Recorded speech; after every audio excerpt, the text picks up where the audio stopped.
다음은 학생의 발표다. 발표 동그라미 치세요. 자, 이건 대중화법이라고 합니다. S15. 자, 여러분. 화법을 나중에 한꺼번에 한다.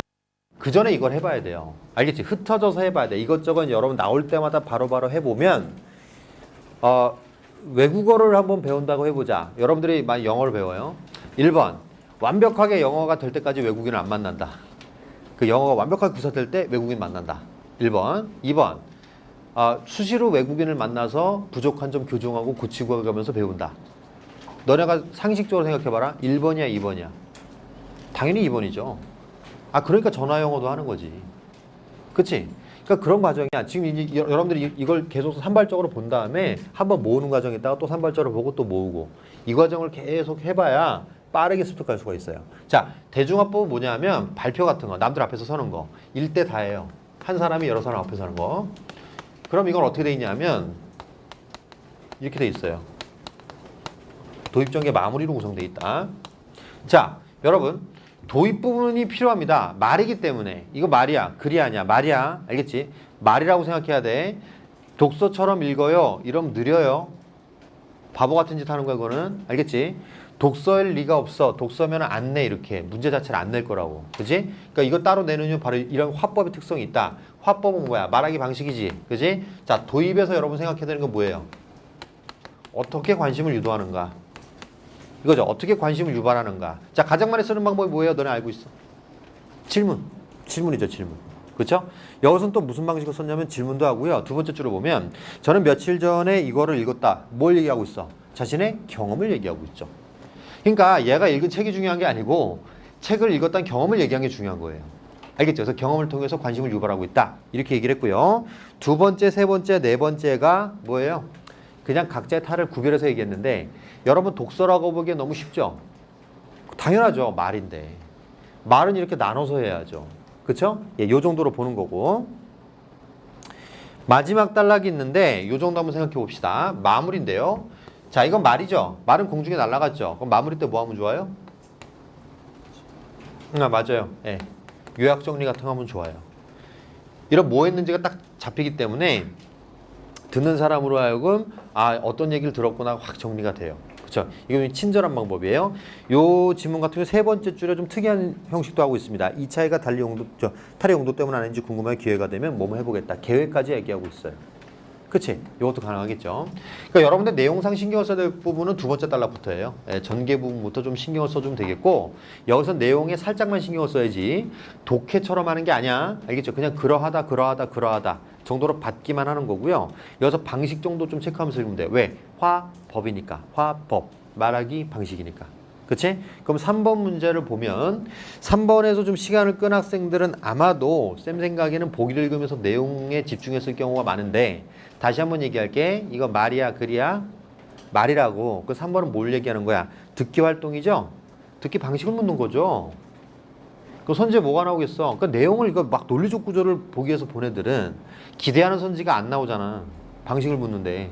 그치? 근데 이건 듣기 방식의 문제라고 생각하면 보면서 어떤 방식으로 듣고 있구나. 이랬으면 답이 바로 나올 거 아니야. 이래야지 남들보다 빨리 넘어갈 수 있는 거야. 이거 틀린 사람들은 어떻게 된 거예요? 예, 늦게 넘어갔을 거예요. 늦게 넘어가면 그때부터 말리기 시작하는 거예요.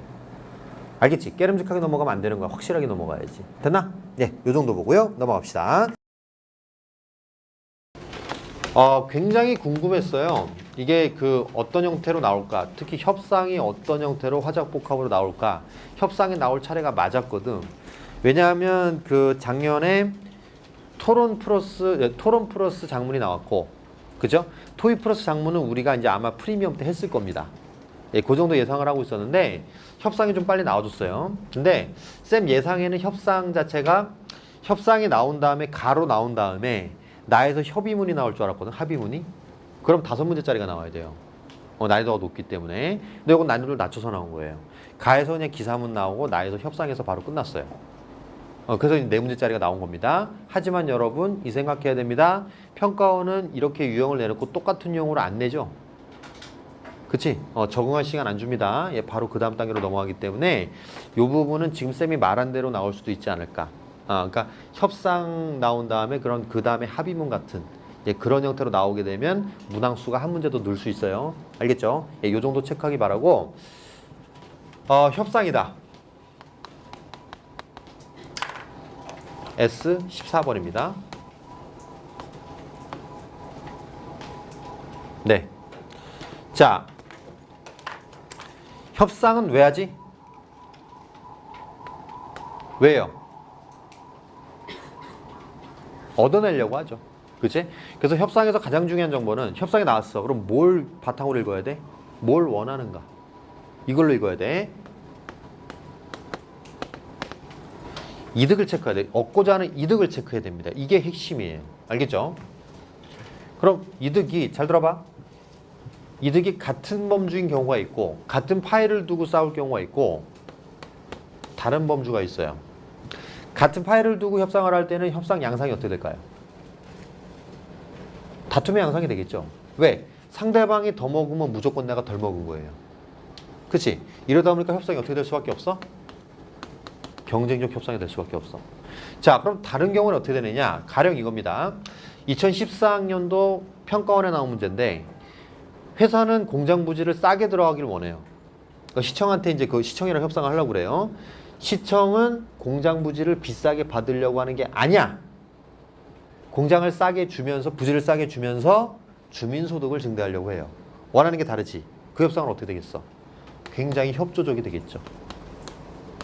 화기애애해요, 분위기가. 그쵸? 네, 싸게만 주시면 이거 다 해주겠다. 그럼 해주세요. 이렇게 해서 아주 화기애애하게 탁탁탁 맞아 들어간단 말이야. 알겠지? 다시 한번. 요게 2014학년도 평가원 문제. 나왔네? 이제 뭐 나올 차례지? 이거 나올 차례죠. 이거. 이해됐어? 그럼 볼까요? 자, 여러분. 이들이 뭘 갖고 지금 협상하고 있어요?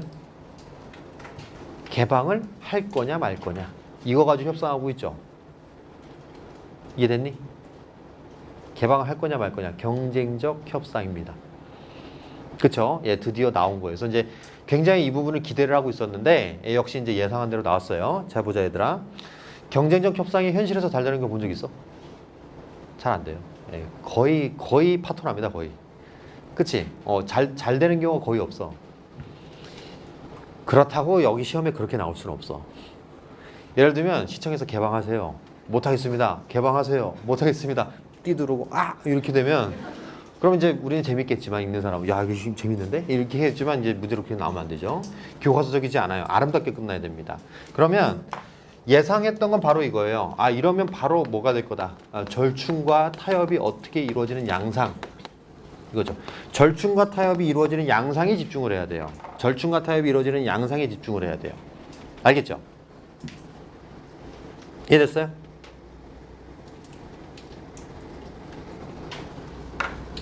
됐나? 그럼 누가 절충의 물꼬를 트는지를 보게 되면 이게 스토리가 쭉 머리에 들어와요. 이해됐죠? 그럼 이제 봅시다. 누가 절충의 물꼬를 트나? 가볼게요. 자, 나 시청 측 세 번째 줄 한옥을 관광객들에게 개방해 주시기 바랍니다. 밑줄 그어보세요. 자, 그 다음 주민 측 갑니다. 두 번째 줄 한옥 내부 개방하면 주민들이 사생활 침해도 안 될 것 같아요. 열지 않겠습니다. 라는 얘기죠. 그렇죠? 시청 측 이해합니다. 두 번째 줄 희망하는 주민들의 하나요. 밑줄. 밑에 예약한 관광객에게만 밑줄. 그 밑에 한옥 관광도업이 동행 밑줄.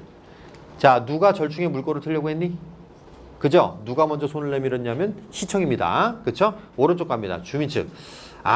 근데 그 두 번째 줄. 많은 관광객이 몰리면은 뭐 침해되는 건 어쩔 수 없죠. 안 하고 싶습니다. 또 이렇게 얘기했죠. 그 다음 갑시다. 시청 측. 한옥 내부 관람 인원은 매일 일정 수위라고 제한 밑줄. 그 밑에 에티켓 교육 이상 경우에만 밑줄. 그 밑에 동선 분산 밑줄. 추가적인 절충안을 제시했죠. 이거야. 그러니까 뭐래? 주민 측. 그 정도 계획은 현실적이긴 하네요. 이 말이지. 그러면 밑줄. 한옥 개방 시간은 오후 5시까지로 제한. 15분이야. 세 번째 줄. 또한 한옥 관광도우미로 지역 어르신들을 우선 채용해 주세요. 밑줄 보세요. 자, 이 방식을 여러분 좀 체크했으면 좋겠는데 언제든 협상은 또 나올 수 있습니다. 여기 보세요.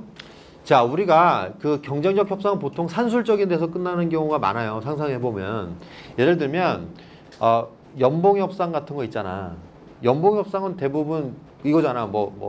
5억 주세요. 아, 3억대밖에 안 됩니다. 그럼 4억. 이렇게 해서 이제 딱 그 반에서 자르거나 우리가 보통 그 중고나라에서 애누리 하는 경우는 다 그렇잖아. 다 산술적인 협상을 하잖아요. 그쵸? 33,000원. 그 이하는 안 됩니다. 3만원. 에이, 31,500원. 이런 식으로 해갖고 택포 뭐 이렇게 가는데 이 경우도 마찬가지. 사실 이제 보면은 거의 산술적으로 갔어. 그냥 제한하고 하겠습니다. 이렇게 가다가 양상에 다른 걸 제한한 거예요. 자, 5시까지는 산술적인 게 맞아. 그럼 5시까지만 제한적으로 하겠다. 또 제한을 둔 거거든요. 근데 그 다음 뭐라 했냐면 관광 도우미로 채용해달라 이거지. 이건 다른 차원의 얘기죠. 이게 이제 그 좀 다른 차원으로 절충은 좀 세련된 방식의 절충이에요. 가령 우리가 임금 노사협상을 한다고 했다. 그지? 노사협상 한다고 하면 돈만 갖고 얘기할 것 같지만 그렇지가 않아요. 예, 누군가 먼저 제안을 합니다. 그러면 이 뭐 연봉을 요 정도만 올리는 대신 그럼 우리가 요 정도 올려주지만 우리가 복지를 좀 개선시키겠다. 뭐 사내 식당의 메뉴를 좀 개선하겠다. 이런 식으로 다른 방식으로 들어올 수 있는 거예요. 그럼 이게 협상 메뉴로 들어오는 거죠. 그렇죠? 약간 다른 것들을 만들어주는 거예요. 그럼 양상이 협력적이 되겠죠. 이해됐나? 봐봐. 그 다음 시청. 일자리 창출 좋습니다. 그럼 우리가 받겠다. 대신 너네도 우리 말 들어라. 라고 해야지. 그치? 자, 보세요. 개방 시간은 늘려주세요. 이 말이죠? 그치? 그러니까 주민 측에서 아, 그럼 저 야간까지 힘들다라고 하니까 그 다음 뭐래요? 7시까지는 개방해라. 이렇게 절충이 들어갈 수 있는 거죠. 아까 안 된다 그랬잖아, 거의. 그치? 안 된다의 원칙에서 벗어나서 절충해주니까 안 된다의 원칙에서 벗어나고 그 다음에 구체적인 시간까지 협의하는 데는 여러 가지 절충안이 또 있었다. 이런 말입니다. 이 그림을 보니까 시청 측에 많이 양보하고 있죠? 이러니까 이제 협상이 된 거예요. 알겠죠? W 2번 자료 활용해. 활용이야. 활용은 자료 해석이 아니야. 알겠지? 자, 통계 자료 나옵니다. 통계 자료 나오면 어떻게 하라 했어요? 여러 개 나왔을 때 최상급을 본다. 그지? 그 다음에 시간 변수 나왔을 때 추이를 본다. 그 다음에 비교되는 양상을 본다. 이 얘기였습니다. 그 통계 자료 나를 보니까 1인당 연간 플라스틱 사용량 세계 1위에서 6위죠. 여러분 다 높은 겁니다, 이거. 다 높은 거예요. 세계에서 6위까지니까. 우리나라가 중간에 있죠. 중간에 있다고 중간이 아니야. 세계 무려 3위예요. 엄청난 수치죠. R23 그래프가 나왔어. 뭐 보라 했어? 그래, 이거 습관 돼 있어야 돼. 이거 낸다 소리야. 올해 그래프 무조건 나온다고 봐야 돼요. 축 체크해야 돼요. 세로축을 봅시다. 사용량. 가로축을 봅시다. 시간이죠. 뭐 보는 거야? 추이 보는 거죠. 추이 봐야죠. 그쵸? 우리나라 어때요? 상승세죠? 그쵸? 그런데 봐봐. 3번 선지를 보면 세계 3위에 해당할 만큼 많은데 증가율이 가장 높아. 가장 높아요? 아니죠. 추이를 봤을 때 증가율이 더 높은 데가 있죠. 어디지? 체코예요. 근데 이 문제가 좀 나는 좀 마음에 안 드는 게 너무 현실에 기반을 했어요. 네, 현실에 기반 안 해도 되는데 체코가 지금 문제가 너무 안 보여요. 잘. 우리나라는 시커멓게 되는데 체코는 하얀색으로 돼 있어갖고 눈에 잘 안 띄어요. 그게 좀 문제고요. 체코는 지금 약간 올라갔다 조금 주춤했다 올라갔거든. 그래서 이거를 추이만 보면 당연히 체코가 제일 높아요. 추이만 보면 제일 높은데 할 거면 좀 이렇게 모양새를 좀 더 다듬었으면 어땠을까 이런 생각이 좀 듭니다. 예, 당연히 평가에서 좀 더 수능에서는 좀 더 명쾌하게 낼 가능성이 높아요. 그러니까 그건 걱정 안 해도 되고. 그래서 이 문항의 문제는 좀 지엽적이었다. 예, 이 정도의 문제 조금 있네요. 자, 이거고요. 달을 보니까 뭐가 있어요? 표가 있죠. 표는 뭐 봐야 돼? 항목을 봐야 돼. 가로세로 항목. 항목 체크. 재질. 그죠? 그 다음에 재활용 정도. 예, 요 정도 보자는 얘기죠. 용이하다, 어렵다. 이거 보자는 얘기고. PVC는 어렵다는 얘기고, 그 밑에, 맨 밑에 철은 된다는 얘기죠. 그쵸? 예, 요 정도 얘기입니다. 됐나요? 그럼 3번이 보이면 2번에 대해서 고민할 필요가 별로 없어요. 2번이 대단히 뭐 좋은 선지는 아니지만, 어쨌든 3번을 찍었느냐, 못 찍었느냐 문제겠다. 이렇게 보면 되겠죠? 자, 이제 어휘적 빈자리인데, 이건 뭐 세 가지로 나와 있죠. 두 번째 단락을 보면은 어휘적 빈자리가 채워진 방식이다. 첫 번째 방식은 구를 만드는 방식도 있고, 그렇지? 그 다음 두 번째 방식은 한자나 외래어 이용한 방식이 있고, 세 번째는 상해와의 빈자리를 채우는 방식이다. 뭐 오답률은 높진 않았던 것으로 보이는데 여기서 우리가 체크할 건 이거예요. 언어학이 이제 그 개념으로 독해하는 거거든요. 근데 개념도가 점점 좀 낮아지는 추세예요. 그러니까 이제 학교 문법에 어떤 지식을 묻는 게 좀 낮아지는 추세고, 요건 준비 기간을 준 것 같고요. 독해 부분의 그 비중이 되게 높아졌다. 이건 거의 독해 부분이 90% 이상이에요. 이건 독해해야 됩니다. 알겠죠? 이렇게 본다면은 되게 자료는 많아요. 요게 2013학년도 이전 유형이에요. 2013학년도 이전에는 문법 지식보다 독해를 많이 했는데, 물론 그거랑 다른 거는, 그거는 요 정도 개념 없어도 풀 수가 있었지만 요거는 용어 자체는 알아야 돼. 뭐 체언이 뭐다, 접미사가 뭐다, 이 정도는 알아야 돼요. 알겠죠? 그래서 그걸 바탕으로 독해하는 거라서 요 부분은 자료를 쌤이 준비를 해올게요, 앞으로. 알겠죠? 이제 일경향이 나왔으니까 기존 연습도 해야 되고 이거 연습도 해야 됩니다. 둘 다 연습해야 됩니다. 그래서 독해로 푸는 거예요. 결국 11번에 5번을 찍는 것도 독해 부족이다. 이렇게 보면 되겠습니다. 5번은 하나의가 틀렸죠. 3번 지금의 돼지 예전에 돼지 나타나는 개념은 다르죠? 다르죠? 그죠? 예, 요 정도 보면 되겠습니다. 이건 뭐 어렵지 않죠? 자, 12번도 마찬가지고요. 이것도 여러분들 딱 하나 자신에게 기억만 맞다라고 할 수 있는 멘탈 정도. 그 여러분들이 실전 연습을 통해서 나타나겠다. 이 정도고 뭐 독해 문제입니다. 자, 13번 갑시다. 13번은 정말 쉬운 문제인데 G11번 문장 종결 의문문을 낸 겁니다. 얘들아, 의문문에 뭐가 있지? 판단, 판정, 설명, 수사. 그죠? 판정은 예, 아니요. 설명은 설명을 해야 되는 의문문이고, 수사 의문문은 뭐예요? 뭐 서리법 같은 거죠. 그죠? 답이 굳이 필요 없는 그런 의문문이겠죠. 자, 가봅시다, 여러분. 우리가 그 두 번째, 세 번째를 보면은 현대어 보고 푸는 거다. 알겠지? 지금 이게 좀 여러분 중세국어 능력이 부족해서 틀리는 게 아니야. 자, 네가 어찌 안 가는가? 그대는 보지 않는가? 둘 다 2인칭이죠. 그럼 무조건 다로 끝나야죠. 그럼 답은 2번 아니면 4번이지. 끝난 거야. 여기서 이지선다 이거는. 그치? 쉽게 냈어요. 자, 그리고 첫 번째를 보면 이 이름이 무엇인가? 무엇인가는 무슨 의문문이야? 판정이야, 설명이야?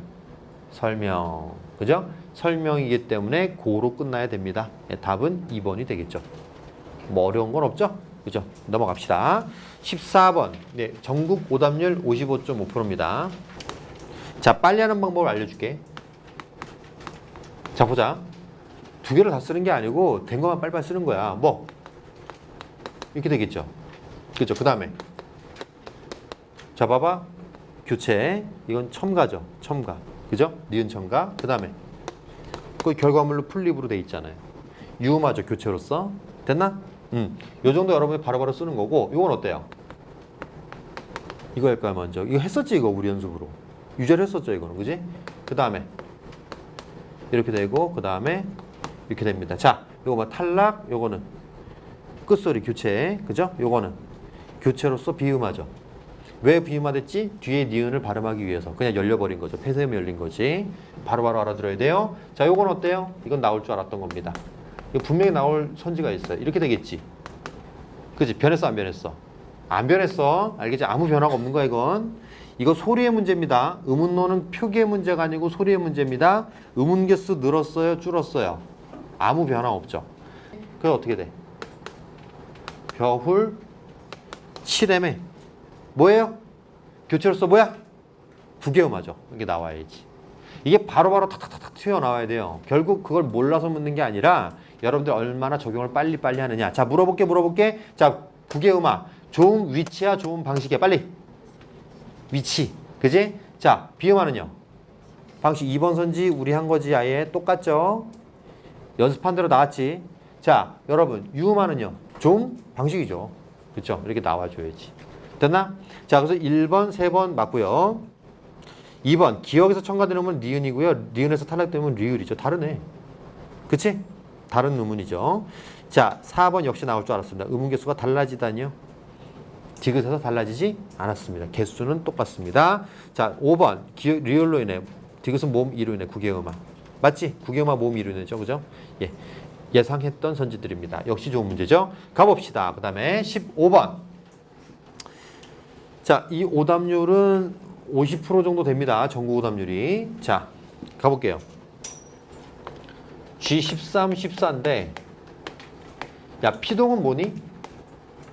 주체가 뭐 하는 거? 당하는 거야. 당하는 거. 알겠죠? 그래서 문장 형태는 뭐뭇이 뭐뭐 당한다는 형식으로 돼 있어요. 사동은요. 요거 알아두세요. 시키는 거죠. 맞아요, 맞아요. 그게 본질적인 의미 맞아요. 주체가 다른 대상을 시키는 겁니다. 어떤 동작을 시키는 거예요. 알겠지? 이건 당연한 거야. 알겠지? 여기서 답 그냥 나옵니다. 답이 여기서 갈려요. 걱정하지 마세요, 이거는. 근데 공부를 할 거면 그래도 어차피 학교 문법 수준은 해놔야지. 그지? 학교 문법에서는 어떤 상태를 만드는 것도 상태가 되게 하는 것도 이걸로 봐요. 햇볕이 얼음을 녹였다 라고 하면 그것도 뭐예요? 사동으로 보는 거예요. 알겠지? 이건 좀 암기를 해야 되는데 물론 답은 당연히 여기서 갈리는 게 원칙. 우리 알고 있는 그대로 갈리는 게 원칙. 그럼 여러분 5번 갑시다.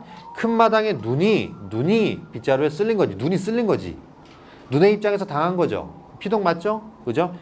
또 5번 내 동생에게 거실바닥만 쓸게 한 거지. 그죠? 쓰는 행동을 시킨 거죠. 그러니까 누가는 안 나왔죠. 주체는 안 나왔어. 어떤 사람이 시켰는지 모르겠는데 누가 시켰어요. 그죠? 이거 사동 맞죠? 그럼 5번은 맞지. 자, 그럼 여러분 1번 갑시다. 학생의 임원이 갈렸어요. 오! 갈렸어. 맞는 것 같아. 그죠? 삼촌이 형에게 텃밭을 가는 행위를 시켰어요. 맞는 것 같아요. 어떡하지? 1번 찍은 사람 그게 오ral 거냐? 뭐야? 이럴 거 아니야. 이제 진짜 좋은 문제예요, 이 문제가. 정말 좋은 문제입니다. 왜 좋은 문제냐면 피동과 사동이 똑같은 게 문제가 될 때가 언제예요? 피동과 사동 여기서 이제 이힐이기랑 이힐이기 우추가 붙는 거잖아. 피동의 경우는 이힐이기고 사동의 경우는 이힐이기 우추인데 요 이힐이기가 붙어서 파생적 사동이나 파생적 피동이 될 때 형태가 똑같은 녀석 문제 아니냐? 얘는 형태가 똑같을 때 문제지. 그럼 이제 문맥적으로 어떻게 구별할 거냐 이 말이야. 같은 동사일 때 얘네들 구별을 어떻게 하냐 문제지. 똑같이 생겼을 때. 보기에 보면 학습활동 부분에 갈다 일이 어떻게 돼 있어? 바꾸는 걸로 돼 있죠. 다른 직책을 바꾸다 이거지. 15번에 1번에 기억. 학생의 임원이 갈렸어. 갈리다 맞죠? 갈다 맞죠 이거? 그 밑에 밭을 갈다는요? 아니에요. 이건 다른 동사입니다. 이건. 이해됐어요? 피동사동 형태가 똑같을 때 문제는 같은 동사일 때 얘기죠. 이건 아예 다른 의미의 동사인데. 그래서 1번은 뭐다? 얘로서 적절하지 않습니다.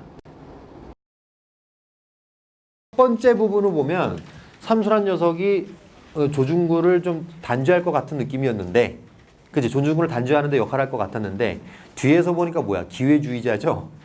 두 가지 요소를 합쳐야지 삼수가 나쁜 놈임을 알 수 있는 거야. 알겠죠? 이 앞부분만 보면은 삼수도 뭐야? 깨달았다 이렇게 볼 수가 있는 건데 그렇게 볼 가능성도 있잖아요. 그렇죠? 예, 착각 개과천 선했구나라고 볼 여지도 있지만 뒷부분 가니까 뭐예요? 구해줬죠 조중구를. 이런 거 보면 기회주의자다 이렇게 볼 수가 있고요. 여기서 중약 부분 줄거리를 보면은 이제 홍 씨가 이제 그 중약 부분 이유를 보면은 홍 씨가 서희를 막 구박하는 장면 이겁니다. 자, 그럼 16번 갑시다. 16번은 4번 선지가 이제 여러분들한테 좀 그 힘겹게 다가왔을 수 있는데 현재형 어미는 여러분 적용하는 게 중요합니다. 알겠죠? 현재형 어미 뭐뭐 한다 이거지.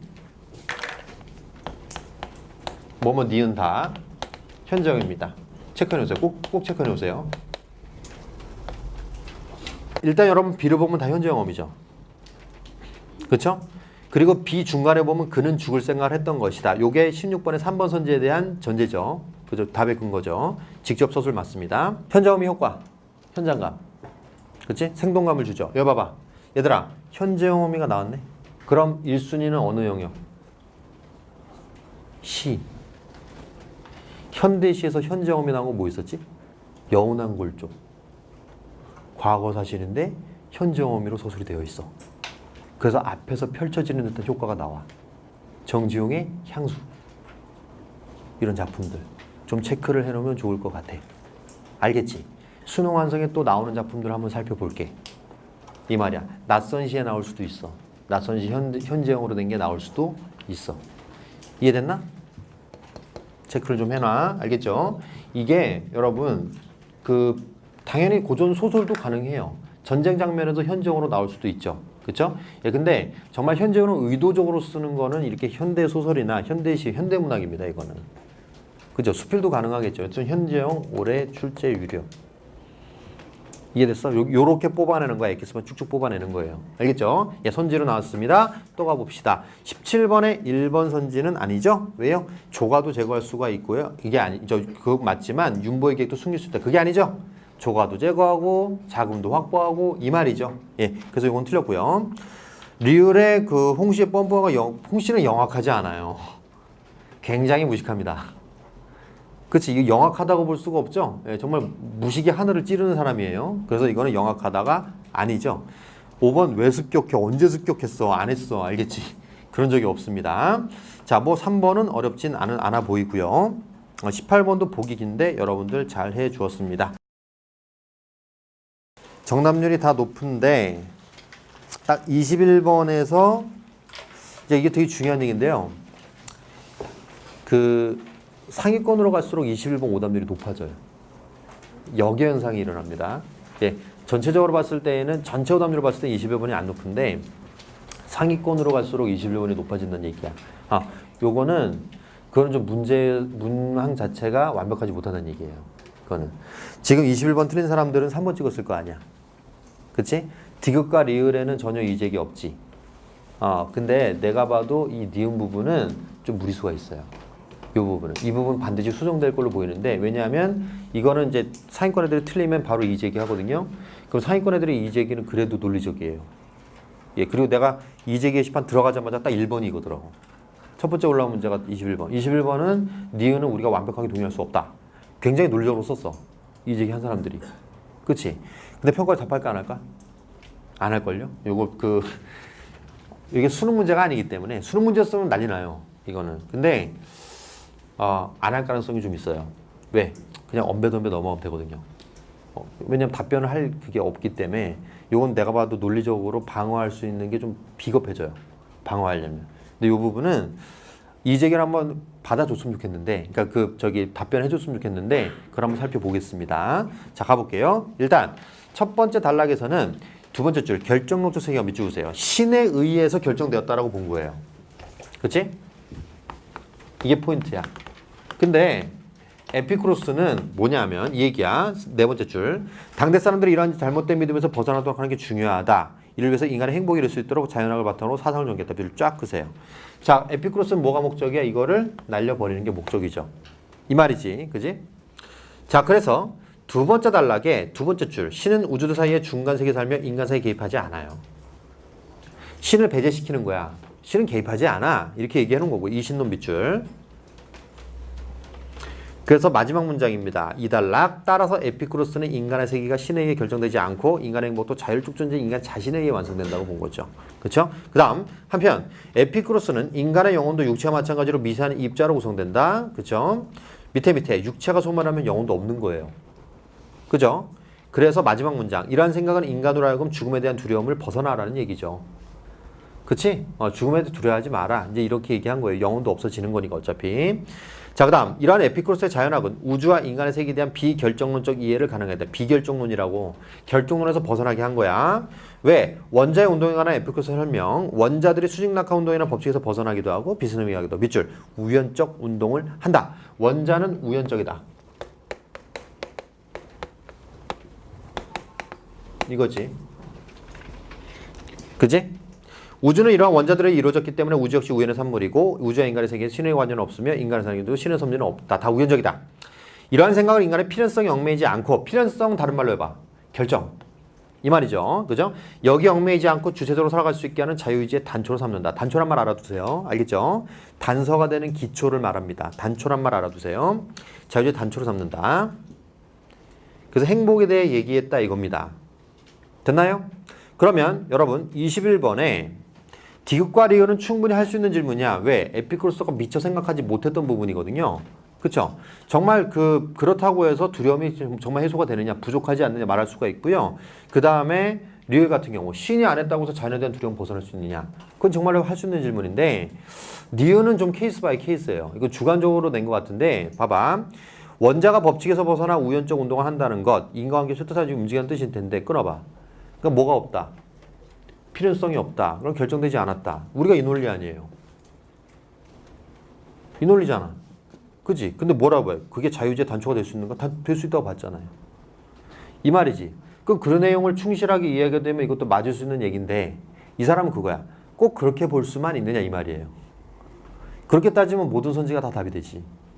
그래서 이 사람 낸 취지는 알겠는데 이것만 가지고는 부족하다 그 말이야. 지금 디귿과 비슷한 논리예요. 근데 디귿은 우리한테 좀 제법 명확하게 보이는데 니은 같은 경우에는 논리적으로 깊이 파고들면 파고들수록 우리가 에피쿠로스의 논리를 이해하면 이해할수록 이 부분은 우리가 반론으로 제기하기엔 좀 애매한 내용이에요, 이게.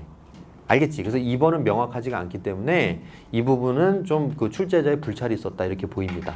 오류라고 볼 수는 없어요, 사실. 우기면 되죠. 그죠? 하지만 수능 문제가 우긴다고 되는 건 아니에요. 이 부분은 되게 논쟁거리가 많은 문제이기 때문에 너만 그렇게 생각하는 거 아니야? 이럴 수도 있잖아. 그렇지? 뭐 이거 여기에 설득당할 수도 있잖아요. 그렇죠? 그래서 이 부분은 아예 얘기 안 한 거라거나 기준이 명확해야 돼요. 틀렸다 맞다의 기준이 명확해야 돼요.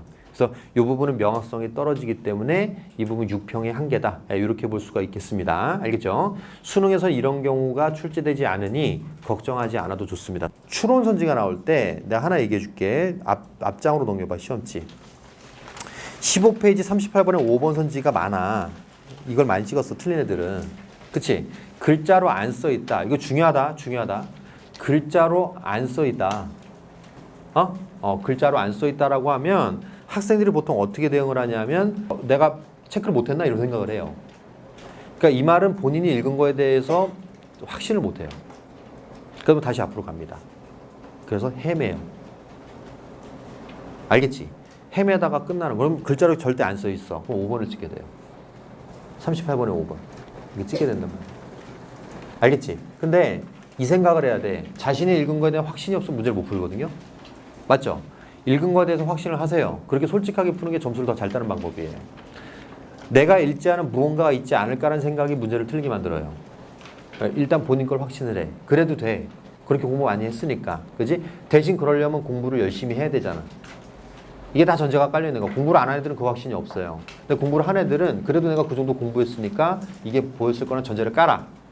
없어, 이 글자가. 5번 글자가 없어. 그럼 뭐 해야 돼? 이건 추론일 것이다 라는 예측을 해야 돼요. 추론일 것이다 라는 전제를 깔아봐. 됐지? 그럼 어떻게 들어가? 이거는 동의할 수 있느냐 여부로 들어가요. 이게 들어가는 라인이 다른 거야. 자기 글에 대한 확신이 없으면 찾아가요. 없으니까 얘가 답이겠지라는 생각을 해. 글자로 판단을 해. 이걸 내가 읽은 내용이 아니니까 이건 추론이다라고 생각하는데 문맥으로 판단하게 돼요. 가령 진핵세포가 되기 전에 고세균은 뭐야? 시간적인 거죠? 시간의 흐름에 따라서 아까 뭐라 했어? 인과성에 따라 갈라진다 그랬지? 그러니까 5번은 동의 가능한 거야. 4번은 거꾸로 돼 있어요. 단백질이 어쩌고 그 뮤트 막을 통과 이거는 뭐냐면 단백질 자체가 세포에게 DNA로부터 합성되는 거잖아요. 그죠? 이건 거꾸로 돼 있어요. 요걸 뒤집어 놨습니다. 그래서 이 문제는 되게 중요한 문제예요. 5번 찍은 사람한테도 굉장히 중요한 문제고 맞힌 사람한테도 굉장히 중요한 문제야. 이해됐나? 이해됐어요? 네. 지문이 굉장히 어렵진 않은데 25번에서 오답률이 좀 나왔어요. 이거 오답률 3인데요. 전국 오답률이 63% 정도 나왔습니다. 네. 근데 이 지문은 꼭 해봐야 됩니다. 올해 수능에서 뭘 낼지를 보여주기 때문에 꼭 해봐야 됩니다. 조홍조는 안 나오겠죠? 그죠? 여러분들 항상 쌤이 얘기하지만 뭐 여기 나왔던 작품이 나오냐, 여기 나왔던 작가들이 나오냐, 그건 정말 그 수준 낮은 질문이야, 그건. 수능에 그럴 리는 없잖아. 그치? 수능에서 내는 건 그럼 6월에서 나온다는 게 뭐예요? 개념이 나와요. 개념. 그래서 그 개념 가지고 공부를 해야 돼. 그리고 여기 있는 개념들이 나올 작품들이 목록이 있을 거 아니야. EBS에서. 이제 걔네들이 적중이 되는 거예요. 알겠지? 그래서 여러분들이 내용 이해는 당연히 해왔으면 좋겠고 같이 내용 이해 하겠지만 그 부분에서 조금 한 단계 더 우리 나가보자고. 가보자. 자, 앞부분 줄거리. 종, 동그라미. 송나라 회복을 위해 태자를 구해 함께 위국으로 가던 중에 서범국 병사가 매복한 함국을 향한다. 자, 서범국 밑줄 긋고 함국 동그라미 치세요. 종이 이제 태자를 구해서 가는데 네, 태자 구출을 했습니다. 함국을 가요. 함국에 무슨 문제가 있냐면 매복을 했단 말이야. 이거 위기 상황이죠. 그쵸? 예, 서범국 병사가 매복했습니다. 이거죠. 가봅시다. 이적의 원수가 뒷부분에서 밝혀지겠지만 원수는 종이에요. 자, 여러분 이러한 지칭어에 좀 유의하자. 지칭어에 유의하자. 특히나 이제 남성 인물의 경우에는 계속 벼슬을 하기 때문에 벼슬 이름대로 지칭어가 바뀐단 말이야. 그렇지? 네, 요거 여러분 지칭어 유의하고 또 갑시다. 연주에도 군반을 다 쉬게 하고 원수도 녹아나요. 사관에서 쉬고 있는데 한 나비가 침상에 날아들고는 원수 자연스럽게 날개를 얻어서 나비를 따라 공중에 날아갔다. 정말 나비가 됐을 리는 없지. 그치? 뒤에서 알겠지만 여러분 그 중력 부분 위에 보면 알겠지만 이거 꿈입니다. 꿈입니다. 자, 첩첩한 산 중에 수목이 빽빽한 곳을 깊이 들어가니까 그 가운데 과용하려 완연한 별 3개라. 별 3개 동그라미 치세요. 별 3개로 갔습니다. 그래서 거기 나온 게 이제 망고 충렬문이다. 그 A 부분 밑에 봅시다. 궁궐을 바라보니까 한 노인이 있어요. 한 노인 동그라미. 얼굴은 관옥 같고 머리에 황금관 쓰고 몸에 용포를 입고 윗자리 높이 앉았어요. 외양 묘사를 통해서 비범한 인물임을 보여주고 있지. 그치? 자. 그래서 비범함을 보여주고 있다. 이 정도. 자, 또 갑시다. 큰 잣을 배설하고 술과 음식이 가득한 중에 절대가의 차례도 앉았고 아름다웠다. 좌석에 가득 앉은 사람들이 여러 왕이 흥망성쇠할 망국들을 역력히 이루고요. 맨에 자리에 앉은 제왕, 그 제왕이 노인이겠죠. 그렇죠? 자, 제왕이 어찌된 줄 모름에 분부왈 공을 밝혀 올리라, 공 좀 말해봐라 라고 하니까 공을 밝히는 글을 올렸습니다. 오른쪽 갑니다. 저는 본래 한나라 신하로 기쁜 뜻이 많지 아니하로다. 옛일을 살펴보니까 복이 북두칠성과 1월에 찬란하리로다. 한나라? 한나라는 옛날 일 아니에요? 그쵸? 자, 한 공적의 왈, 칼을 잡아 흉적을 소멸했습니다. 흉적의 난을 제압했다? 옛날 일 같은데. 천하를 성처럼 막았으니 문호 세상에 진동하는도다 하였더라. 그 남은 공적을 어찌다 기록하리요? 되게 많단 얘기예요. 자중에 여러 사람들이 소회를 다 한 다음에 혹 노기등천하고 칼 빼들고 성을 내고 땅에 섰고 껑충껑충 뛰기도 하고 열거되고 있습니다. 묘사되고 있습니다. 그죠? 열거와 묘사가 이어지고 있더라. 어떤 자 노래하고 춤추기도 하고. 이러한 좋은 장면을 세밀히 구경했을 때 한 사람이 나왔어요. 한 사람 동그라미. 우리도 각각 소회는 옛일이요. 아까 옛날 일이라고 했잖아요. 그죠? 옛날 일이야. 그럼 여기는요.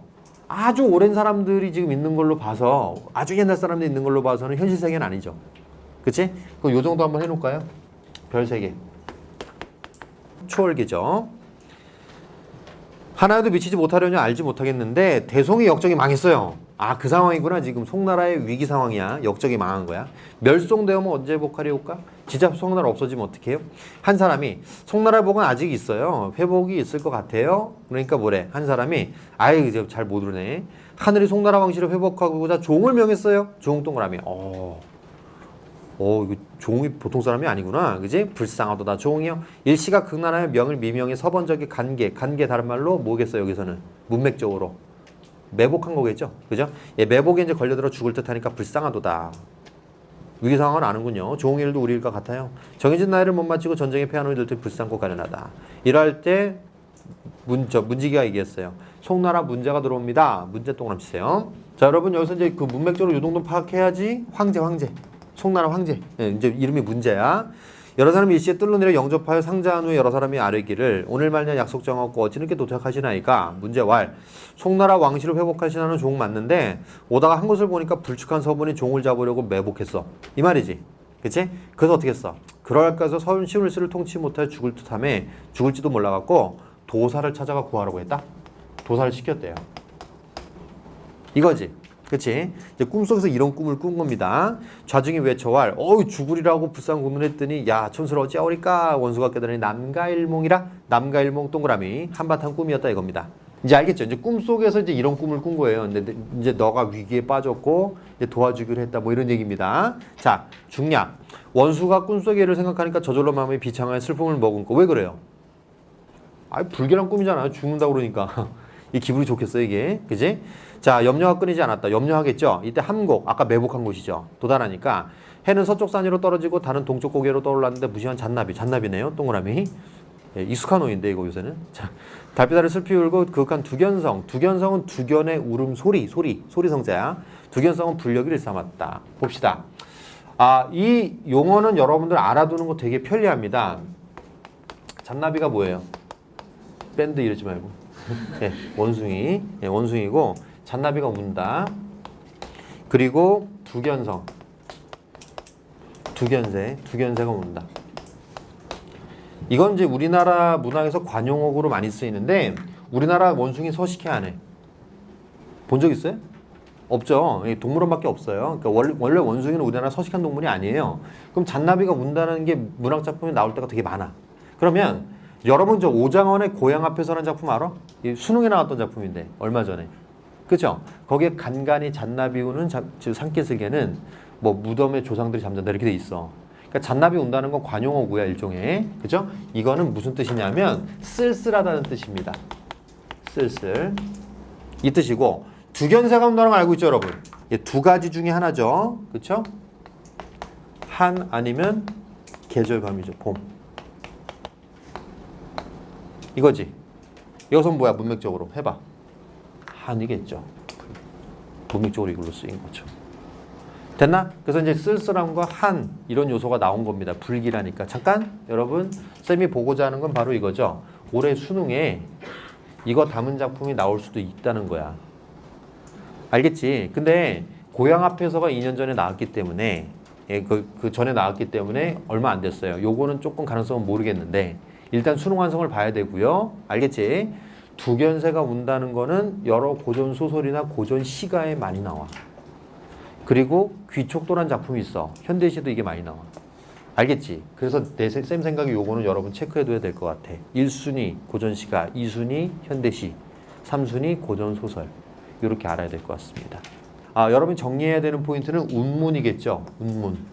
그지? 고전시가는 현대시겠죠. 요건 정리를 해야 되고요. 산문 부분을 자꾸 적용하는 연습을 해야 돼요. 이게 나올 때마다 적용하는 연습을 해야 돼요. 이 얘기입니다.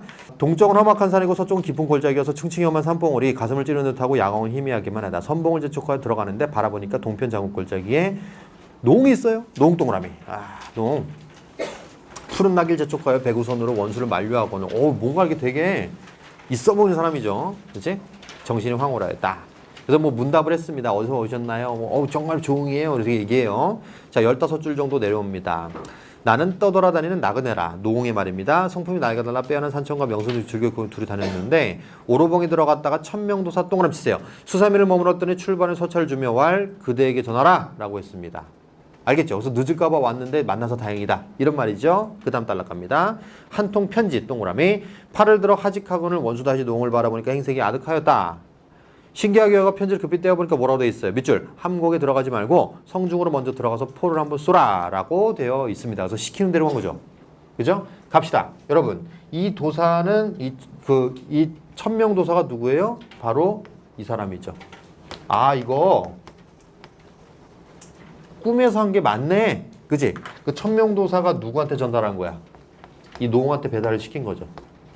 그치? 이제 배달 완료한 거야 이걸. 편지. 이 얘기입니다. 자, 그럼 봅시다. 이 편지라는 소재의 특성, 꿈과 현실을 매개하는 거죠. 그 꿈이 개꿈이 아니었던 거야. 진짜 꿈이었던 거고요. 그렇죠? 이런 역할도 하고 있죠. 꿈과 현실을 매개다. 너네 나랑 라인업 했던 거 기억나니? 라인업에서 소대성전에서 그 꿈에서 갑옷을 봤잖아.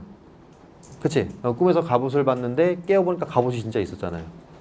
그런 거랑 비슷한 소재입니다. 그러니까 꿈이라는 게 굉장히 신빙성이 있는 꿈이었다. 이 얘기고 또 하나 체크하면 여러분 이제 올해 수능을 또 한번 체크해 봅시다. 초월기가 나왔어요. 이원적 구성을 담은 작품이 올해 출제가 가능하겠네. 그치? 자, 그러면 당연히 1순위는 고전시가일 거야. 이원적 구성을 담은 고전시가 뭐 있었지? 송미인곡 같은 거. 송미인곡, 초월계, 인간계, 님과 화자. 이거였죠. 그건 단절감을 강조하는 거였죠. 이건 단절감이 아니죠. 그렇죠? 조응이 보통 사람이 아니라는 걸 보여주는 거고 여기서는 이원적 구성 올해 출제가 되게 유력하다. 알겠지? 이렇게 보는 거고요. 또 하나 보자면 이 문제, 도사, 노홍 다 누구야? 조력자네. 그치? 이 생각도 한번 해봐야 될 것 같아. 그 24번도 여러분들이 잘 푸는 것 같고, 그쵸? 네, 그 23번 4번. 계절적 상황에서 비롯된 쓸쓸함 아니야. 알겠지? 여성 계절보다는 하나의 정서다. 이렇게 보면 되겠고요. 25번. 큰 잔치에 대한 설명이다. 1번. 참석자들은 서로의 공적을 평가했다. 좀 치사하긴 하지만 서로의 공적이 아니고 자신의 공적을 평가했습니다. 자신의. 그렇죠? 예, 틀렸습니다. 고전소설은 사실적 사고가 기본이야. 참석자들은 특정 인물 누구야? 조응이죠. 그렇죠? 됐어요? 4번. 소회를 다한 후에 여러 행위를 통해 누가 울부짖기도 하고 화내기도 하고 막 그런다 그랬잖아? 그치? 춤추기도 하고 그거 묘사했잖아요. 이 얘기입니다. 또 가볼까요? 26번. 야, 이거 조응전에서 꿈, 동그라미, 초월적 세계의 뜻을 주인공에 전달하는 기능이다. 그쵸? 편지를 통해서 전달했죠, 사실은. 그죠? 편지가 이제 구체적 사물이고 꿈속 통해서 이제 조웅한테 심리에 영향을 미쳤잖아, 그지? 꿈속 경험을 통해서 주인공은 자신에게 부여된 천명과 현실 세계에서의 위기, 초월적 세계 비호 등을 알게 되고요. 그 밑에 전달자와 구체적 증거물, 구체적 증거물이 뭐야? 편지죠, 그렇죠? 그런데 여러분, 이거 혹시 어서 본 느낌 안 나니 이 보기? 나랑 모의고사 대비 때 했죠? 뭐? 원생목록에서 꿈의 기능, 그지? 초월적 세계와 현실적 세계를 매개한다. 했었죠?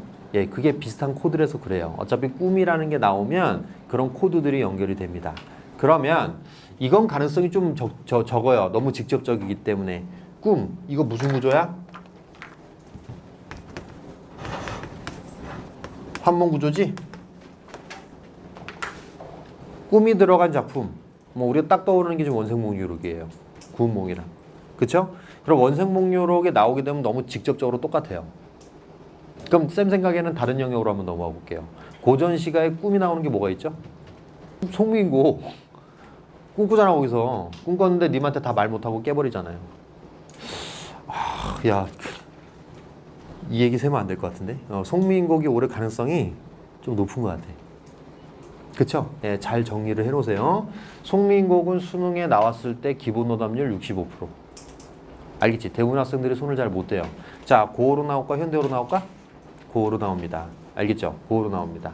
전문 다 나올 수도 있어요. 왜? 전문이라고 해봐 일자로 쭉 내면 돼요. 일자로 쭉 내면 한 달락밖에 안 나와요. 쭉 나와 이렇게 나오면 이제 애들 거기서 딱 보자마자 많은 생각을 할 거야. 그지? 그 생각을 하면 안 돼. 보자마자 아싸 이래야죠. 됐다. 오래된다. 거기서 변별력 확보되거든. 그치? 거기서 점수 따주면 되는 거죠. 빠르게. 그쵸? 송민고 대비합시다. 이분항의 오답률은 이제 29번 좀 나왔고 30번이 좀 많이 나왔어요.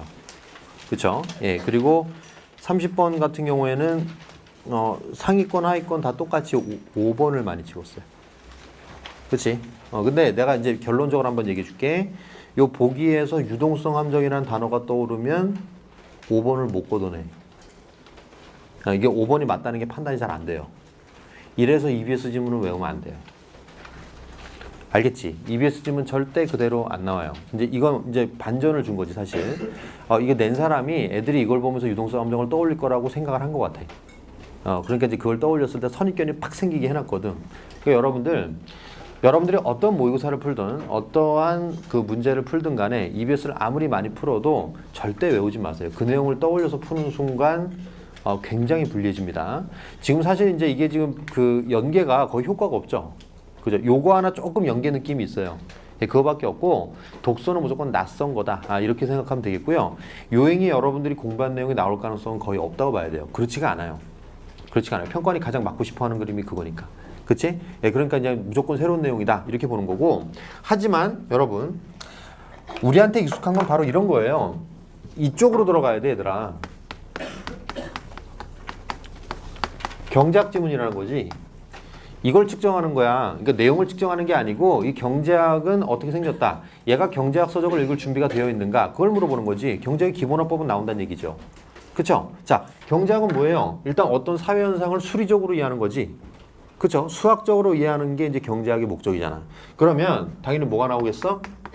이건 무조건이야, 무조건. 상관관계는 여러분들이 무조건 생각하고 있어야 됩니다. 상관관계를 통해서 인과관계를 밝히는 게 경제학 아니겠어? 그지? 그러니까 인과관계니까 여기에는 어떤 요인에 집중을 해야 되고 되게 중요해. 요인이라는 워딩에 유의하세요. 알겠죠? 요인. 왜 이렇게 되는가? 왜 이런 현상이 나타나는가? 이거에 집중을 해야 돼요. 그리고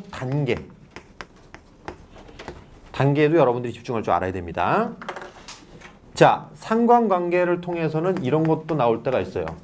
좀 어렵게 나오면 공식이 나올 때도 있어. 왜?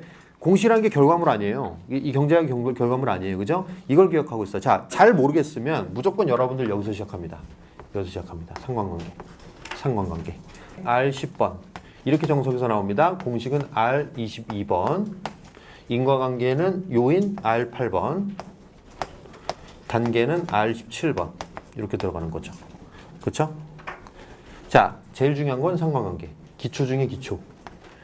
이 얘기예요. 그래서 상황에 나왔을 때 이게 어떻게 그래서 글의 흐름에 어떠한 역할을 하느냐.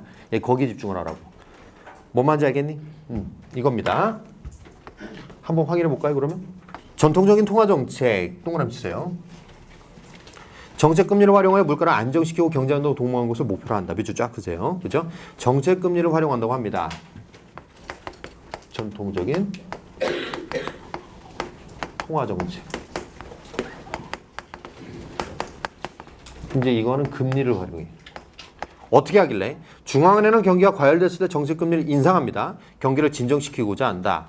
정책금리 인상으로 시장금리도 높아지고 가계 및 기업의 대출 감소로 신용공급이 축소되고 신용공급의 축소는 물가를 안정시키고 경기를 진정시키는 거죠. 됐나? 예, 봅시다. 금리는 경기를 안정시키죠. 그럼 여러분들이 어떻게 파악해야 돼? 금리를 높이니까 경기가 안정됐어. 뭐야? 반비례지. 이 반비례 관계를 이용한다 이거죠. 이해됐나? 추가로 얘기해 놓을게. 물가 역시 반비례됩니다. 금리와 물가 이 정도. 그래서 경기가 과열되면 이렇게 안정시키는 거예요. 또 가볼게요. 반면 경기가 침체돼 있을 때는 반대 과정. 금리를 하락시켜가지고 경기를 부양시키는 거죠. 이 말이지? 그지? 요 얘기 어서 봤지? EBS랑 비슷한 얘기가 있지? 여기까지야. 여기까지야. 그리고 끝이에요. 그 다음에 새로운 거 나오는 거예요. 그러니까 절대 여러분들 연계효과는 기대하지 마세요. 독서는. 예, 그냥 새로운 걸 푼다. 마음 비우고 푸는 겁니다. 가볼게요. 금융을 통한 통화정책의 전단계를 물어보는 전통적 경제학에서는 금융감독정책 동그라미 치세요. 개별 금융회사의 건전성 확보를 통해 금융안정을 달성하고자 하는 미시 건전성 정책에 집중한다고 봤다. 미시 건전성 정책 동그라미 치세요. 자, 미시가 뭐지? 작은 거. 반대말. 그래, 거시. 미시거시 정도는 알아둬야 돼. 알겠지? 그 정도 알아야 되는 어휘야. 미시거시는 알아야 돼. 그럼 미시건전성이니까 뭘 한다는 얘기야? 개별 금융회사를 본다는 얘기죠. 개별 금융회사. 알겠지? 요 얘기야. 자, 보자. 전통적인, 여기 볼게요. 금융감독 정책이죠. 그치? 이것은 뭐다? 미시건전성 보는 얘기. 개별 금융회사만 제대로 잡아주면 된다. 예, 요 정도 얘기입니다. 자, 이러한 관점은 금융이 직접적 생산수단이 아니기 때문에 단기적일 때와는 달리 장기적으로는 별 영향을 미치지 못하기 때문에 예, 크게 상관이 없고 그 다음에 자산시장에서는 가격의 본질적 가치를 초과해 폭등하는 버블에 대한 설명을 한 거죠. 예, 본질적 가치를 초과하는 거품이죠. 거품. 이제 이런 경우가 없기 때문에 효율적 시장 가설에 기인한다. 뭐 이런 얘기입니다. 미시 건전성 정책은 개별 금융회사의 건전성에 대한 예방적 규제 성격 밑줄. 이런 수단을 활용하는데 그 예로는 향후 손실에 대비하여 금융회사의 자기자본 하한을 설정하는 밑줄 최저 자기자본 규제입니다. 대표적으로 최저 자기자본이 있어야 된다는 얘기예요. 그러니까 회사 자체가 그래도 자기자본이 어느 정도 이상은 있어야 된다. 예, 이 정도 보는 겁니다. 그래서 이 회사 자체 그래야 건전하다고 보는 거예요. 뭐 어려운 얘기는 아니네. 그지? 예, 또 갑시다. 잘 봐. 이처럼 전통적인 경제학에서는 금융감독 정책을 통해 금융 안정을, 통화 정책을 통해 물가 안정을 달성할 수 있다고 보는 이원적 접근 방식, 밑줄, 이원적 접근 방식, 지배적인 견해였다. 자, 여러분 여기서 쌤이랑 체크할 게 있습니다. 잘 보세요. 여러분들이 이 지문을 읽을 때 막 되게 어렵다 이런 느낌 들었나? 뭐 대충 어느 정도 너무 그러니까 수리적으로 나오진 않았잖아, 글이 되게. 그치? 그러니까 여러분 뭐 우려하는 대로 나오진 않았어요. 근데 글은 읽는데 문장은 이해가 가긴 가는데 막상 읽고 나니까 뭘 잡은 느낌이 없어요. 뭐가 잘 안 잡혀 자꾸. 이렇게 자꾸 허공에다 뭐 이렇게 휘두른 느낌밖에 안 나는 거지. 요 느낌이 바로 요 문장에서 나오는 거예요. 잘 보세요. 볼게요, 여기.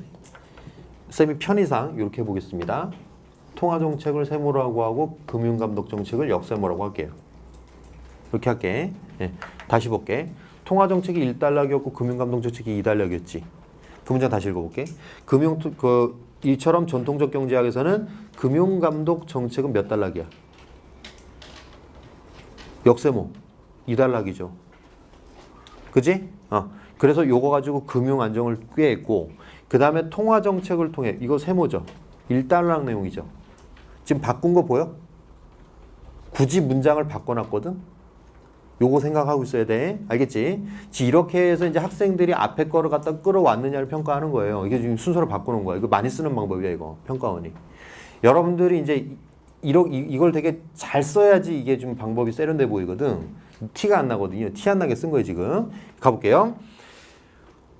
물가 안정을 달성했던 분은 이원적 접근 방식이다. 여기 봅시다, 여러분. 통화 정책을 통해서는 물가 안정이고요. 물가를 잡으려고 했고, 금융 감독 정책을 통해서는 금융을 잡으려고 했어요. 이거죠. 금융 안정. 저 어려운 얘기는 아닌 것 같아요. 그러나 글로벌 금융 위기 이후 금융 시스템 자체가 와야 된가? 다 무너진 거예요. 경제 불안이 확산되면서 기존의 접근 방식에 대한 자성이 일어났다. 자성은 이제 스스로 반성한다는 소리입니다. 자, 이 당시 경기 부양을 목적으로 한 중앙은행의 저금리 정책이 자산가격버블에 따른 금융 불안을 야기해서 안정이 훼손될 수 있다. 자, 해봐 이제 해봐. 자, 봐. 경기 부양을 목적으로 한 중앙은행의 저금리 정책은 어디야? 세모야, 역세모야? 세모죠. 여기. 알겠지? 요게 세모로 읽혀야 돼. 요거 평가했습니다. 이 지문은 단락간의 연결 정보, 이거 잘하나를 평가를 했어요. 이해됐나? 자, 문제가 생겼습니다. 뭐? 통화정책이 어떤 문제가 생겼냐면, 통화정책 자체, 저금리 정책이, 여기 봐봐. 여기까지 문제를 뻗친 거예요. 여기까지 문제가 생긴 거예요. 보통 여기만 다루는데, 이 영역까지 넘어온 거죠, 지금. 무슨 말인지 알겠어요? 이해됐어? 잘 봐라. 통화정책은 물가 영역인데 여기까지 영향을 미친 거야. 원래 나눴잖아, 두 개를 나눴잖아. 안 나눠지더라 이거야 이제. 이 말이다. 알겠지? 이 지문 생각보다 안 쉬워요, 별로. 생각보다 안 쉬워요. 여러분들 이거 잡아가야 됩니다, 이거. 예, 가볼게요. 또한 금융회사가 대형화되면서 개별 금융회사의 부실이 금융 시스템의 붕괴를 야기할 수 있게 됨에 따라 금융회사 규모가 금융안정의 새로운 위험 요인 밑줄거나 금융회사 규모가 금융안정의 새로운 위험 요인이다. 무슨 말이냐면 금융회사가 대형화되면서 개별 금융회사의 부실이 금융 시스템 전체의 문제까지 됐다는 얘기죠. 알겠죠? 무슨 말인지 알겠어요? 봐봐. 무슨 문제가 생기냐면 개별 금융회사의 문제가 뭐 거시적으로 미리 적어놓을게. 거시적 차원까지 문제가 생기더라 이거죠. 요거 갖고 돼야 안 돼요. 미시 갖고 돼야 안 돼요. 개별 갖고는 안 된다는 얘기지. 이거 개별이잖아, 이거 개별. 개별만 다뤘는데 얘 하나 잘못되니까 뭐야? 옛날엔 얘 하나 잘못되면 얘 하나로 끝났거든요. 그쵸? 지금 그게 아니란 얘기예요. 이제는 뭐가 문제냐면 개별 금융회사의 문제가 어디까지? 네. 시스템 전체까지 문제가 됐더라 이 말이지 지금. 이해됐지? 그럼 이제 미시 건전성 갖고 안 되겠네 이제. 이 말이야. 자, 그래서 여기서는 뭐냐면 새로운 위험 요인이다. 금융회사 규모 여러분 동그라미 쳐놓고요. 요게 바로 요인이었습니다.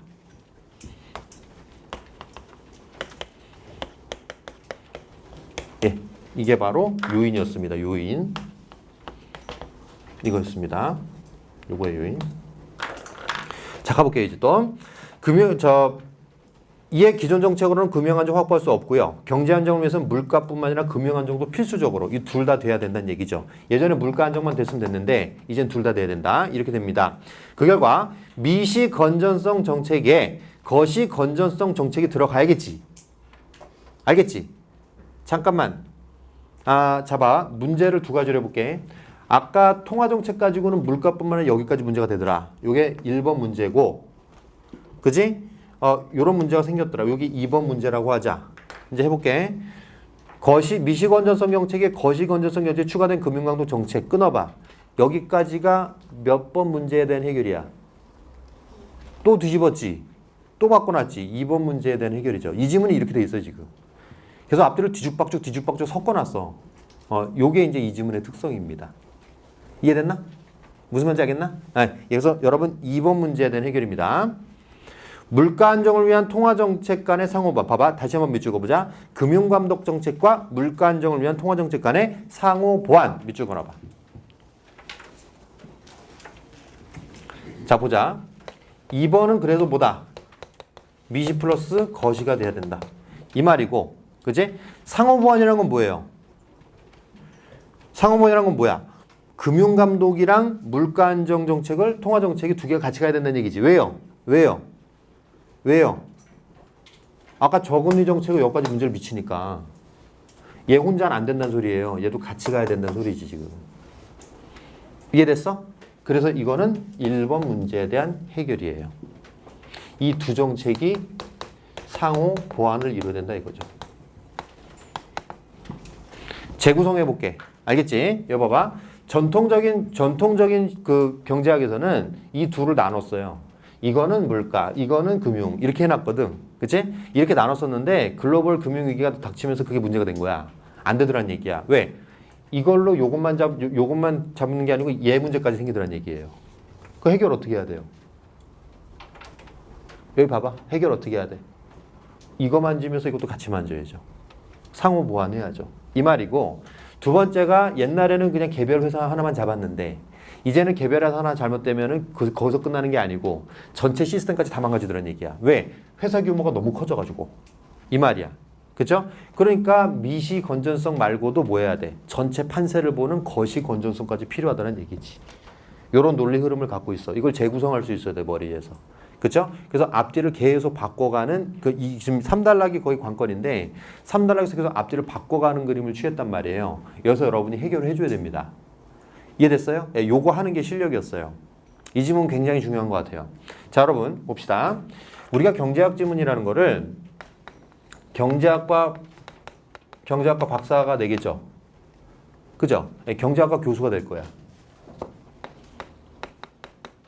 누가 낼까요? 그 다음에 국문과 교수가 되겠죠. 이 두 분이 붙어서 내는 거야. 알겠지? 그럼 요 문장 바꾸고 한 건 누가 한 짓일까? 이분은 되게 깔끔하게 썼을 거야. 탁탁탁탁 썼을 거예요. 그럼 이분이 들어와서 어떻게? 이건 시험이야. 그러면 이제 슉 다 바꿔놓는 거지. 됐어요? 중요한 얘기. 오프라인 버전 얘기야.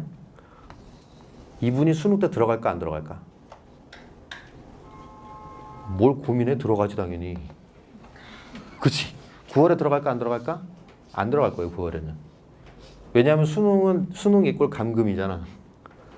감옥에 갇히는 거 알죠? 수능 가면 창살 없는 감옥, 창살이 있구나. 네, 그런 감옥입니다. 그럼 9월 달에도 갇힐 수는 없어요. 6월 달에 한번 갇혔기 때문에. 그럼 이제 9월 달에 이분 준비하고 있을 거예요. 올해 나는 이제 수감 생활을 한다. 이렇게 이제 준비하고 있을 거예요. 45일. 예, 2회 만듭니다. 문제를 수능 문제 2회 만들어요. 알죠, 그거는? 지진 때문에. 그렇죠? 그래서 추석 이후에 바로 들어가요. 수감됩니다. 그럼 이분이 그럼 들어가면 수능에 들어갈 가능성이 높아요. 그럼 경제학이 아니라도 이런 글의 형태가 나올 수도 있어요. 뒤죽박죽 하는 거. 요즘은 샘플로 잘 알아두는 게 좋을 것 같아요. 됐나? 내가 봤을 때 요런 경우의 수가 전에도 나온 게 있거든. 인문지문 자산의 개혁에서 나온 경우가 있는데 그 2011학년도 문제예요. 예, 그 문제인데 되게 비슷해요. 그분일 수도 있고. 그렇죠? 그래서 요건 여러분들 좀 체크를 해놔야 될 것 같다. 됐나? 네, 요돈 체크합시다. 자, 또 넘어갑시다. 그 다음 단락. 거시건전성이란 나오겠죠. 그죠? 개별 금융시설 차원이 아니라 금융시설 차원의 위기 가능성 전체 차원에서 본다는 얘기예요. 전체 차원에서. 그렇죠? 이 얘기고 그 정책은 금융시설의 건전성을 추구하는 규제 및 감독이다. 이때 거시건전성 정책은 미시건전성이 거시건전성을 담보할 수 있는 충분 조건이 되지 못한다는 구성의 오류 동그라미.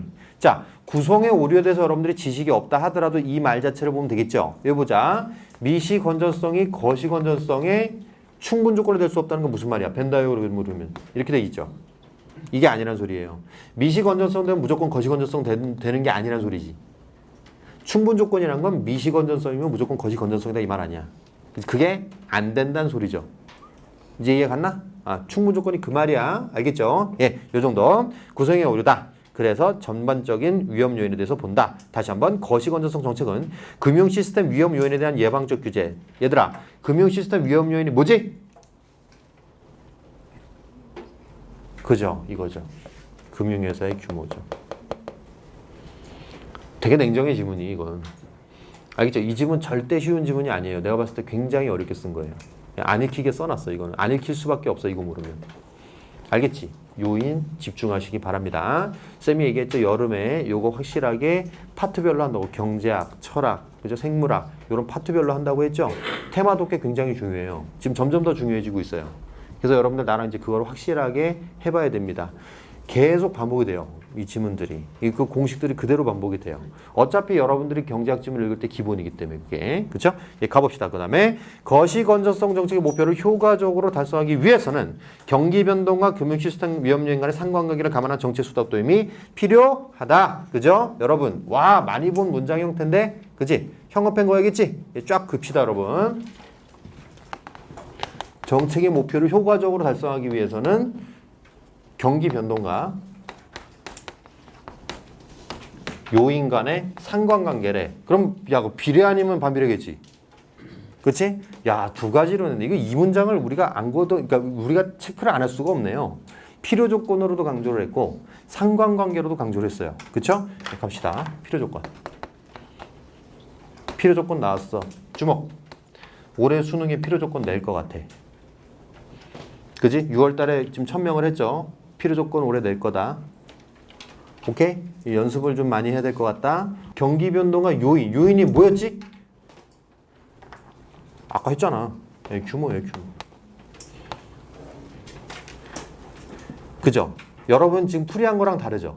그래서 풀이해오라고 한 거예요. 여러분 스스로 풀이했을 때 이게 보일 수가 없어요. 어렵다고 이게. 이건 솔직히 말해서 이거는 여러분들 우리가 개념 요소가 없으면 이게 안 보여. 그래서 풀이해오라고 한 거야. 너네가 풀이했을 때에는 대충 그래도 문제도 풀리고 그죠? 지문도 이해 가는 것 같았잖아. 그치? 근데 좀 다르잖아 지금. 그래서 풀이 안 하면 안 돼. 풀이를 안 하면 그냥 될 것 같아. 나도 저 정도는 할 수 있을 것 같아. 아니라니까. 그죠? 이거 규모일지 어떻게 알았어? 다르잖아 지금. 그렇죠? 예, 가봅시다. 그러면 어떤 상관관계인지 봅시다. 그러면 금융 시스템의 위험 요인은 경기 수능성을 가진다. 자, 규모가 경기 수능성이래. 야, 수능성이 뭐냐? 따라간다는 얘기지. 비례 반비례. 수능한다는 게 비례라는 얘기 아니야. 보자. 경기가 호황일 때는 금융회사들이 대출 막 늘려갖고 신용공급 팽창시킵니다. 자산경기 급등하고 경기를 더 과열시킵니다. 됐죠? 됐죠? 무슨 관계? 예, 비례 관계입니다.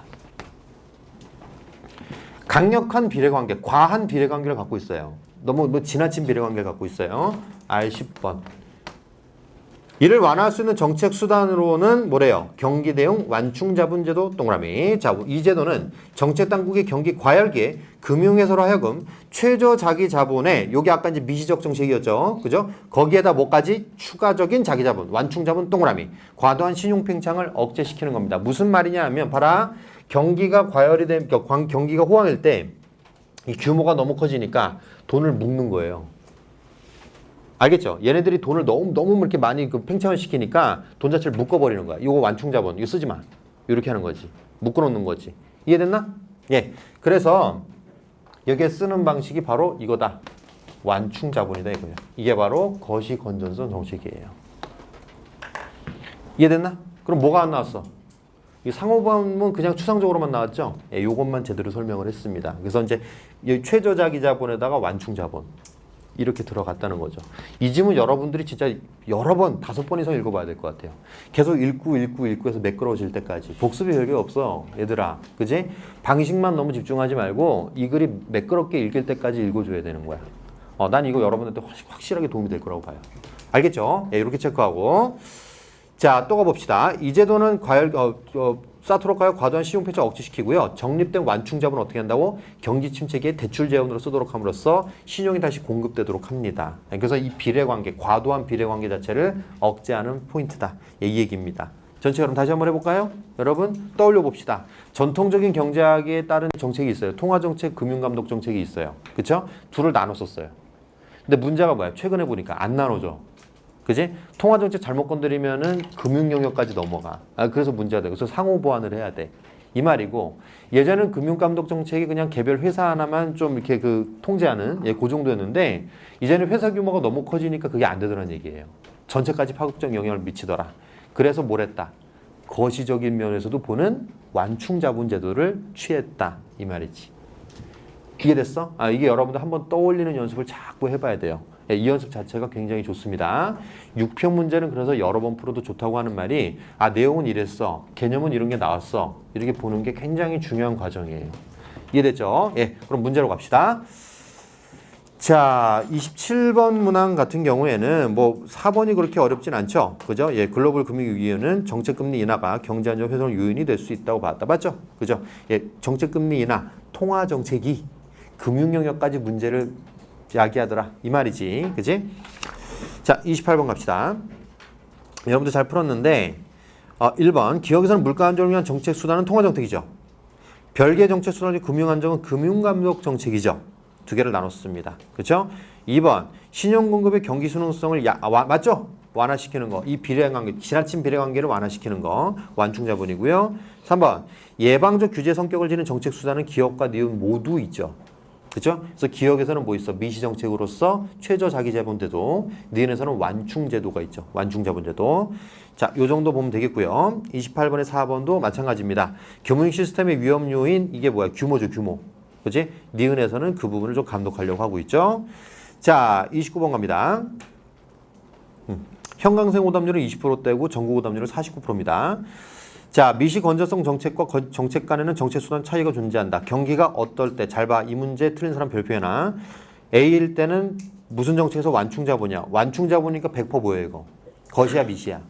것이죠. 예, 것이. 1, 2, 3번 중에 하나네요. 자, 무슨 정책에서는 최저 수준 이상의 자기자본. 최저자본이죠. 최저자기자본. 이건 뭐예요? 예, 미시죠. 이러고 보니까 1번에서 3번까지지. 됐지? 적어놓을까? 틀린 사람들 빈칸 채우기. 잘 들어. 빈칸 채우기. 빈칸 채우기. 연역이 아니야. 해보는 거야. 다시 한번. 별거 없어. 해보는 거라고. 해보는 거라고. 미리 연역 못해 이제는. 어떻게 해야 돼? 1번, 2번 넣어봐야지. 명심하란 말이야. 알겠죠? 시험장에서도 그렇게 하라고. 당황하지 말고. 더 이상 답이 안 나오잖아. 그럼 넣어야지. 그지? 불황 넣어봐. 경기가 불황일 때 거시 건전성에서는 완충자본 어떻게 사용하죠? 답 1번. 그지? 호황일 때는요. 완충자본을 정립해야죠? 2번 틀렸네. 답 1번. 이게 뭐가 어려워? 안 어렵잖아. 그치? 여러분과 나와의 차이점. 나는 경험이 있어. 이런 거 빈칸 채우기. 그치? 평가는 빈칸 채우기 이렇게 내요. 넣어봐야 돼요. 넣어봐야 돼요. 다시 한번 넣어봐야 된다고. 이해됐어? 여러분 연역할 수 있는 거는 것이나 미시 요 정도밖에 없어요. 그죠? 예, 넘어갑시다. 30번. 자, 전국 오답률 75%고요. 우리 오답률은 40%대군요. 그죠?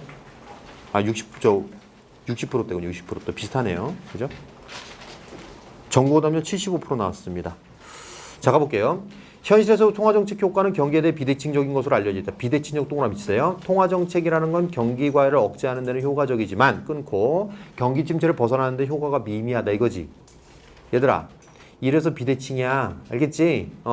경기 과열 시에는 괜찮은데 침체기에는 효과가 안 나니까 비대칭이지. 비대칭 뭔 말인지 알죠? 자, 그래서 극복하기 위해서 중앙은행의 정책금리 인하로 은행의 대출료 신용금 확대하려 해도 소비심리 위축되거나 투자할 대상이 마땅치 않을 경우 효과가 안 나타나. 이게 뭐야? 유동성 함정이지. 근데 별 소용이 없어 여기서는. 알겠죠? 유동성 함정이 떠오르는 게 중요한 게 아니에요. 비대칭적이라고. 침체기에 잘 안 먹힌다고 이게. 이 말이지. 오히려 확대된 신용 공급이 주식이나 부동산 등 자산 시장으로 과도하게 유입되어 의도치 않은 문제를 일으킬 수 있다. 이게 바로 1번 문제에 대한 전제입니다. 자산 가격 버블이 이제 그래서 나타난다 이 말이에요. 자, 그다음에 이러한 경기 상황 대비해 비대칭 반응이 나타나기 때문에 이러한 현상을 밑줄 끈 밀어 올리기죠. 이는 끈을 당겨서 아래로 내리는 건 쉬운데 밀어서 위로 올리는 게 어렵다는 거죠. 알겠지? 자, 포인트는 유동성 함정이 아니라 뭐예요? 비대칭입니다. 비대칭. 이 말입니다. 요게 포인트였어. 자, 비대칭이죠? 뭐야? 과열 시엔 잘 되는데 침체기엔 안 되죠? 5번 갈까요? 통화정책 효과가 경기에 대해 비대칭적이라면 정책금리 인상은 신용공급을 축소시키면서 경기를 진정시키고 언제 하는 거야 이거? 경기가 과열됐을 때 한 거야? 침체됐을 때 하는 거야? 그럼 볼까? 얘들아, 반비례 관계죠? 정책금리 인상은 뭐야? 인상은 경기가 과열됐을 때 하는 거지. 반비례 관계잖아. 이거 인상하면 경기가 내려가잖아. 왜 이런 짓을 하냐고. 경기가 과열됐으니까 그런 거지. 경기 과열 시 잘 된다 그랬어? 안 된다 그랬어? 잘 된다 그랬잖아요. 그러니까 5번 맞는 얘기지. 비대칭이 포인트라니까 아직 유동성 함정이 포인트가 아니고. 이제 이해됐어요? 예, 또 가봅시다. 그리고 4번 선지. 통화정책 효과가 경기에 대해 비대칭적이라면 경기침체긴 정책금리 조정 이외의 방안을 도입할 필요가 있죠.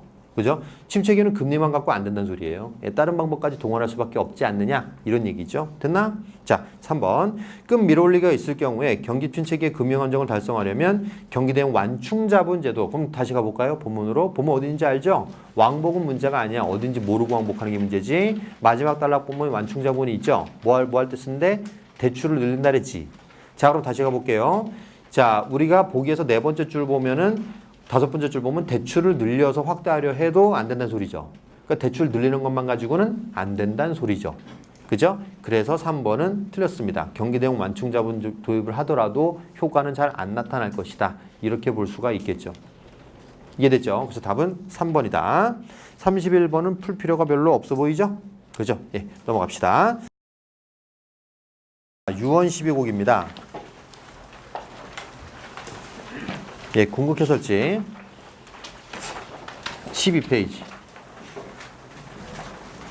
오답률이 여기서도 나왔네요. 예, 보니까 이제 그 33번 문항의 오답률이 여러분 오답률은 30%대지만 전국 오답률은 55%고요. 예, 차이가 크죠.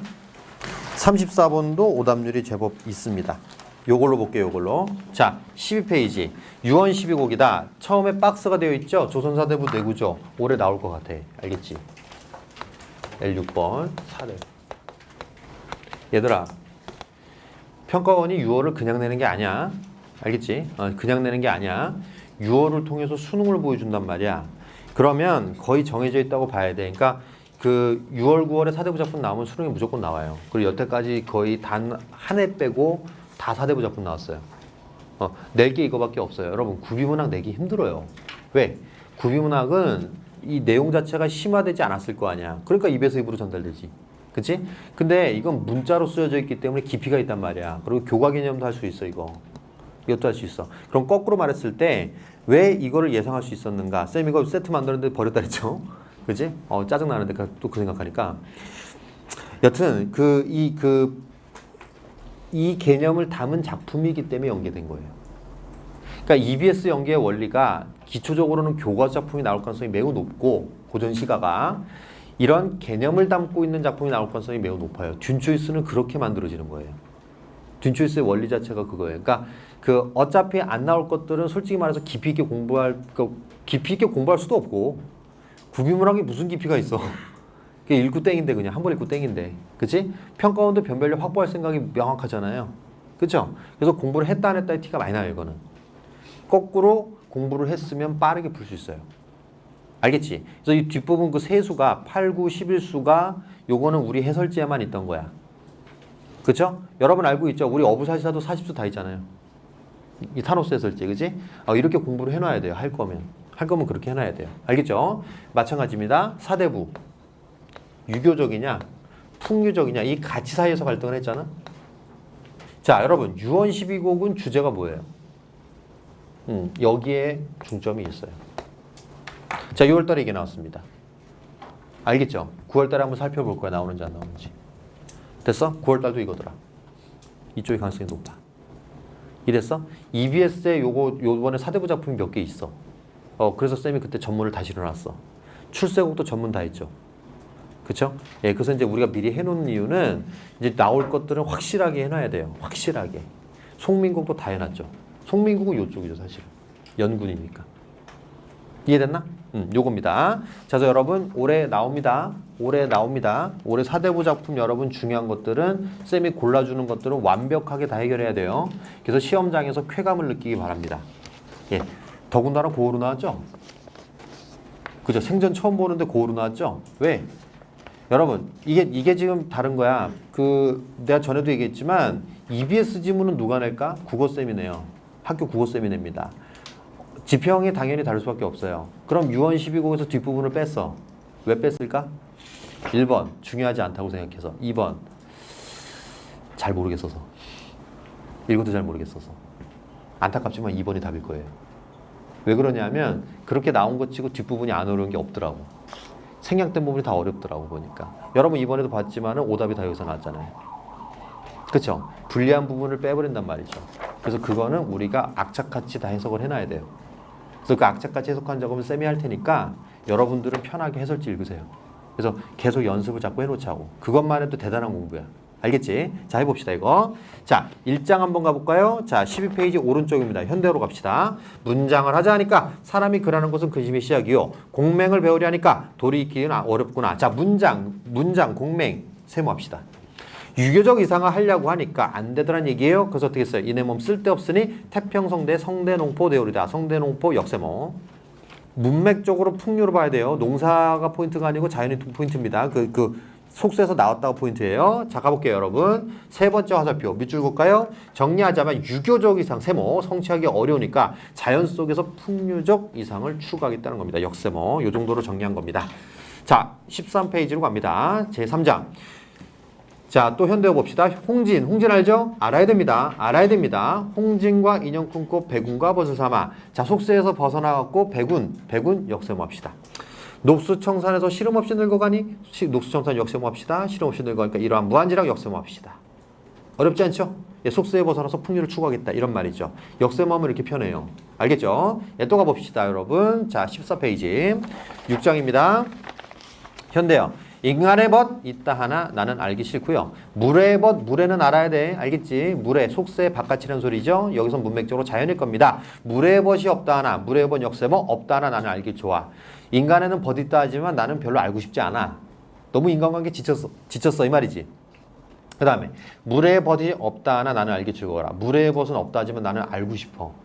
사귀고 싶어. 싫거나 즐겁거나 나는 내 분수야. 그치? 인간의 벗을 싫어하든 자연에서 뭘 좋아하든 그건 내 분수야. 내 분수에 맞게 살래. 이런 말입니다. 자, 요쯤 돼서 정리 한번 합시다. 자, 여러분 요거 체크 한번 해주세요. 자, 좀 심화된 내용이지만 여러분 알아들을 거라고 봅니다.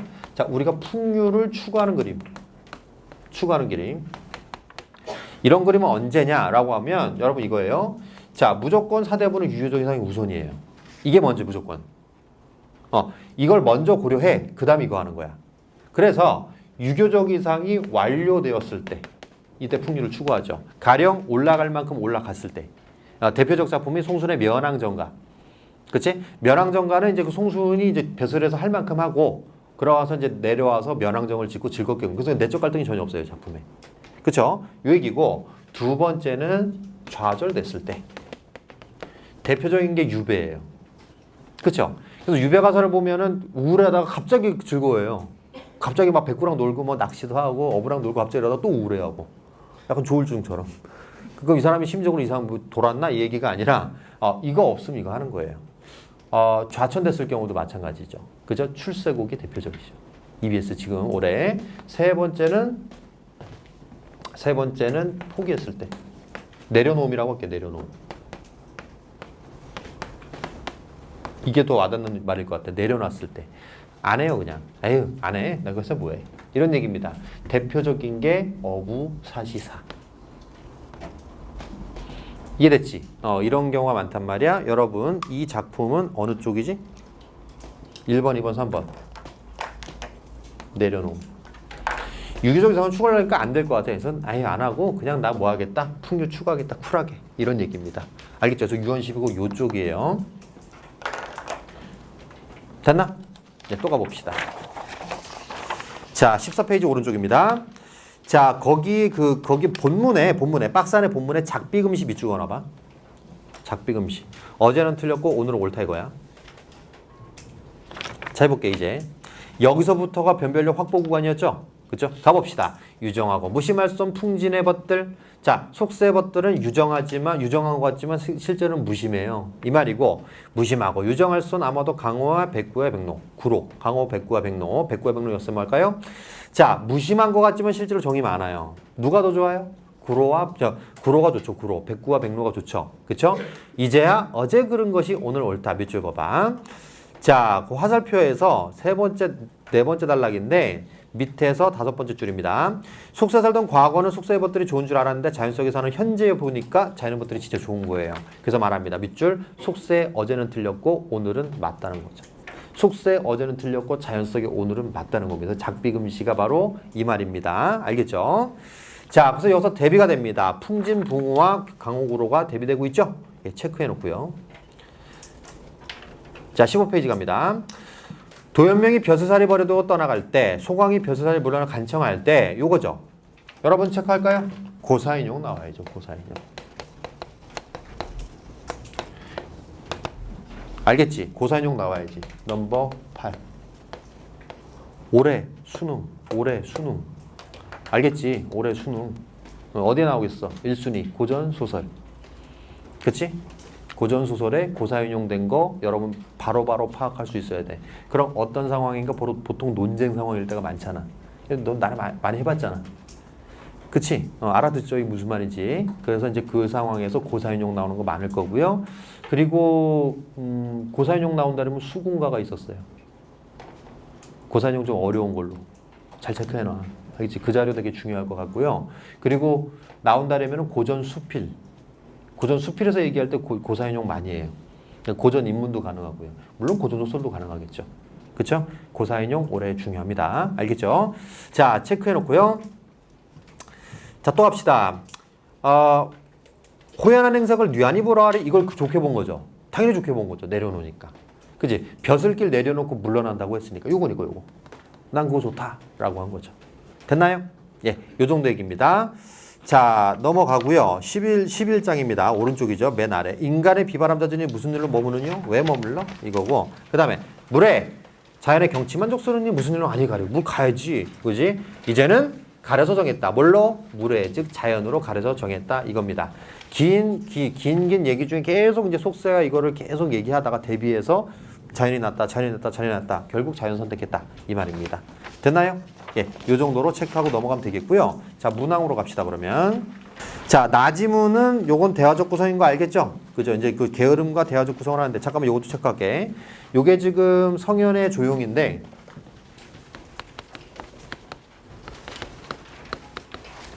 너네 그 게으름 갖고 쓴 글 기억 안 나니? 어디서 본 거 같지 않아? 그 이규보에 용풍이라고 돼요. 용풍으로 돼 있어요. EBS는 용설이라는 작품인데 요 게으름에 대한 글이죠. 그래서 게으름 고치는 거였죠, 이거. 그죠? 두 개가 둘 다 게으름에 대한 내용이지. 그래서 조심스럽게 예측하기를 얘는 안 나올 거예요. 알겠지? 여기 간접 연계야. 그러니까 이게 간접 연계인데 평가원이 작년부터 쓰는 방식이에요, 이게. 간접 연계. 그러니까 간접적으로 연계를 시켜갖고 이제 이거를 연계했다고 그냥 치는 거야. 근데 이 코드를 모르면 이제 그 안 나올 것까지 공부하는 결과가 발생해. 느낌 왔어요? 무슨 말인지 알겠어요? 작년에 너네 우포르 박사라고 들어봤어요? 우포르 박사? 요게 뭐가 연계된 거냐면 서편제가 연계된 거예요. 그래서 이 소리꾼 얘기거든요, 이게. 그래서 서편제가 낯선시로 연계된 거예요. 그 평가 연계라고 한 거거든, 그냥. 그래서 너네가 아무리 봐도 EBS 70%가 아니거든? 아니죠. 70% 아니죠. 근데 70% 산출하라고 하면 이제 이런 데서 나오고. 이거 연계다. 그래서 우겨요. 우기면 어떻게 해요? EBS가. 양심상 그건 아닌 것 같다. 이래요? 내가 솔직히 그거는 좀 아니지 않냐? 이러지 않죠. 뭐라 그래? 맞다. 연계다. 우리 다 연계됐다. 씨. 우리 것만 살아. 이거 끝나는 거 아니에요? 그렇죠? 그래서 요 정도 코드도 생각해봐야 돼. 작년에 광장이 있었거든? 광장이 뭐야? 제3국을 선택해서 간 거죠. 그래서 JSA가 나왔어요. JS에서 소피 아버지가 광장에서 이명훈과 같은 캐릭터예요. 알겠지? 그래서 그 부분이 서술이 돼 있어. 실제로. 놀랍죠? 그렇죠? 이렇게 간접 연계됩니다. 알겠죠? 최소한 걷어낼 수는 있어요. 본은 안 나오겠다. 걷어낼 수는 있어요. 이 정도는 이제 쌤이 계속 안내를 할게요. 그리고 요것도 한번 시도해 보려고 그래서. 비슷한 거? 이렇게 해서 이제 시도를 한번 해보려고 그러는데, 여튼 이제 그래서 수필은 원래 암기를 못하게 하거든요. 평가원이. 수필이라는 게 내용이 단순하기 때문에 암기하면 너무 이제 암기가 돼버려서 그래서 이제 이런 식으로 내는 겁니다. 이해됐나요? 예, 근데 여기서 우리가 지나칠 수 없는 게 하나가 있는데, 자, 일단 33번 봅시다. 이거 풀어봅시다. 유언 12곡은 강호의 삶, 역세모. 그죠? 강호에서 머문 뒤에도 강호와 속세 사이 갈등을 반복한다. 이 문항은 갈등을 반복한다고 전제를 한번 해보라는 거야. 이거를 전제 한번 풀어봐라. 이 얘기입니다. 강호에서 만족한 삶이라는 이상에 도달한 것이 쉽지 않을 보여주는 것이다. 갈등을 반복하면서도 강호를 결국 선택하죠. 그렇죠? 이 말이죠. 그러면 여러분 오답으로 보자면 일단 전국적으로는 2번을 좀 건드렸네요. 강호를 선택한 모습이 긍정적으로 드러난다. 3장의 중장은 중간이죠. 녹수 청산에 시름 없이 늙어가니 아무리 봐도 이건 틀린 구석이 없죠. 그죠? 3번 선지 분수에 맞는 선택 분에 맞다고 써있죠. 아예 그죠? 글자로 써있습니다. 4번 구장 속세 미련을 갖게 하는 가치다. 자, 구장 중장에 뭐가 있어요? 물에 호연한 행색을 뉘안이 불어하리 이거지. 아니 어딨어 그게 속세 미련 갖는 가치가 어딨어. 오히려 그거 호연하다 최고다 이렇게 얘기를 하는데, 이거 봐봐. 이게 지금 읽었다 안 읽었다 차이밖에 없어요. 내가 봤을 때는. 미리 읽었으면 너무 확신을 갖고 푸는 거고, 이거 처음 봤으면은 헷갈리는 거지. 그렇게 되는 거지. 무슨 소리야? 이게 호연하다가 뭔 소리지? 여기까지 들어가는 거예요. 네, 그 과정이 필요가 없었다는 거죠. 답은 명확하게 4번이고요. 5번 구장의 종장에는 갈등하는 화자의 모습이다. 알고도 부지지하니 나도 몰라. 원래 의미는 그거예요. 사람들이 참 머물 때를 알지 못하니 난 모르겠다. 신경 안 쓸 때 이 말인데 여기서는 프레임 자체를 그 내적 갈등으로 가리잖아. 그럼 간다라면은 그래 나도 알고도 그만두지 못하니까 나도 모르겠다. 이렇게 보는 걸 수도 있죠. 내적 갈등으로 보라는 코드입니다. 그냥. 알겠죠? 원래 해석은 정설은 아닌데 이렇게 들어간 거예요. 됐나요? 예, 이 정도 체크하고 그리고 34번 볼게요. 34번 보면 자 2번 선지가 가장 선택률이 높습니다. 자 화자는 붕어를 붕어 무슨 붕어야? 다시 가야죠. 풍진붕어죠. 자 연시조는 이렇습니다. 연시조라는 건 전체를 다 연결해야 돼요. 연결해서 이야기를 목적으로 합니다. 굉장히 중요한 코드예요. 이거는. 그래서 풍진붕어이기 때문에 틀렸고요. 자 3번 백운, 백운 역세모, 무한지랑 역세모 할까요? 끝났네요. 4번 위우, 구로 역세모, 물의 역세모 끝났네. 그러니까 이것만 할 줄 하면 되잖아 이거. 이 작품 안 익혔어도 이것만 할 줄 하면 되잖아. 그치? 작품 익혔다면 더 좋겠지만 이겁니다. 고전 시간 이렇게 노력하면은 어느 정도 본 게 나올 가능성이 높아요. 알겠죠? 예, 요 정도 판단하고요. 그 다음에 36번을 가면 자 조용해서 필자는 나와 게으르기 전에 대화라는 구조 동그라미. 자 그러면 게으름이 어떻게 됐어요? 의인하던 대상과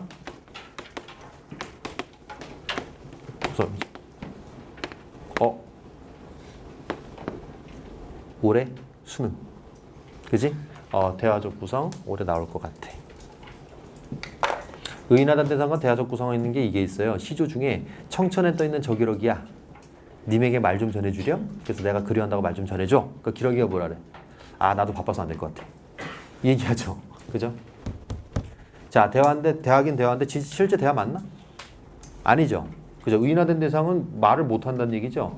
실질적으로는 혼잣말에 불과한 건데 이걸 대화적 구성으로 나타낸 거죠. 대화적 구성이다. 뭐 하나 떠오르는 고전시가 작품이 하나 있네? 그죠? 송미인곡이 또 떠오르네. 큰일 났네 이거. 꿈. 그쵸? 왠지 이거 좀 가능성이 높다. 그쵸? 예, 잘 알고 있어봐. 알겠지? 예, 송미인곡 공부를 좀 열심히 해놓으면 이득이 있을 것 같아요. 예, 보통 예상 못합니다. 알겠죠? 교과작품 다 자기가 했다고 생각을 하기 때문에 예, 수능에 나오면 박살나요. 대부분 애들이. 예, 그리고 깊이 있게 냅니다. 대화적 구성 체크할 필요가 있네요. 역대급의 오답률.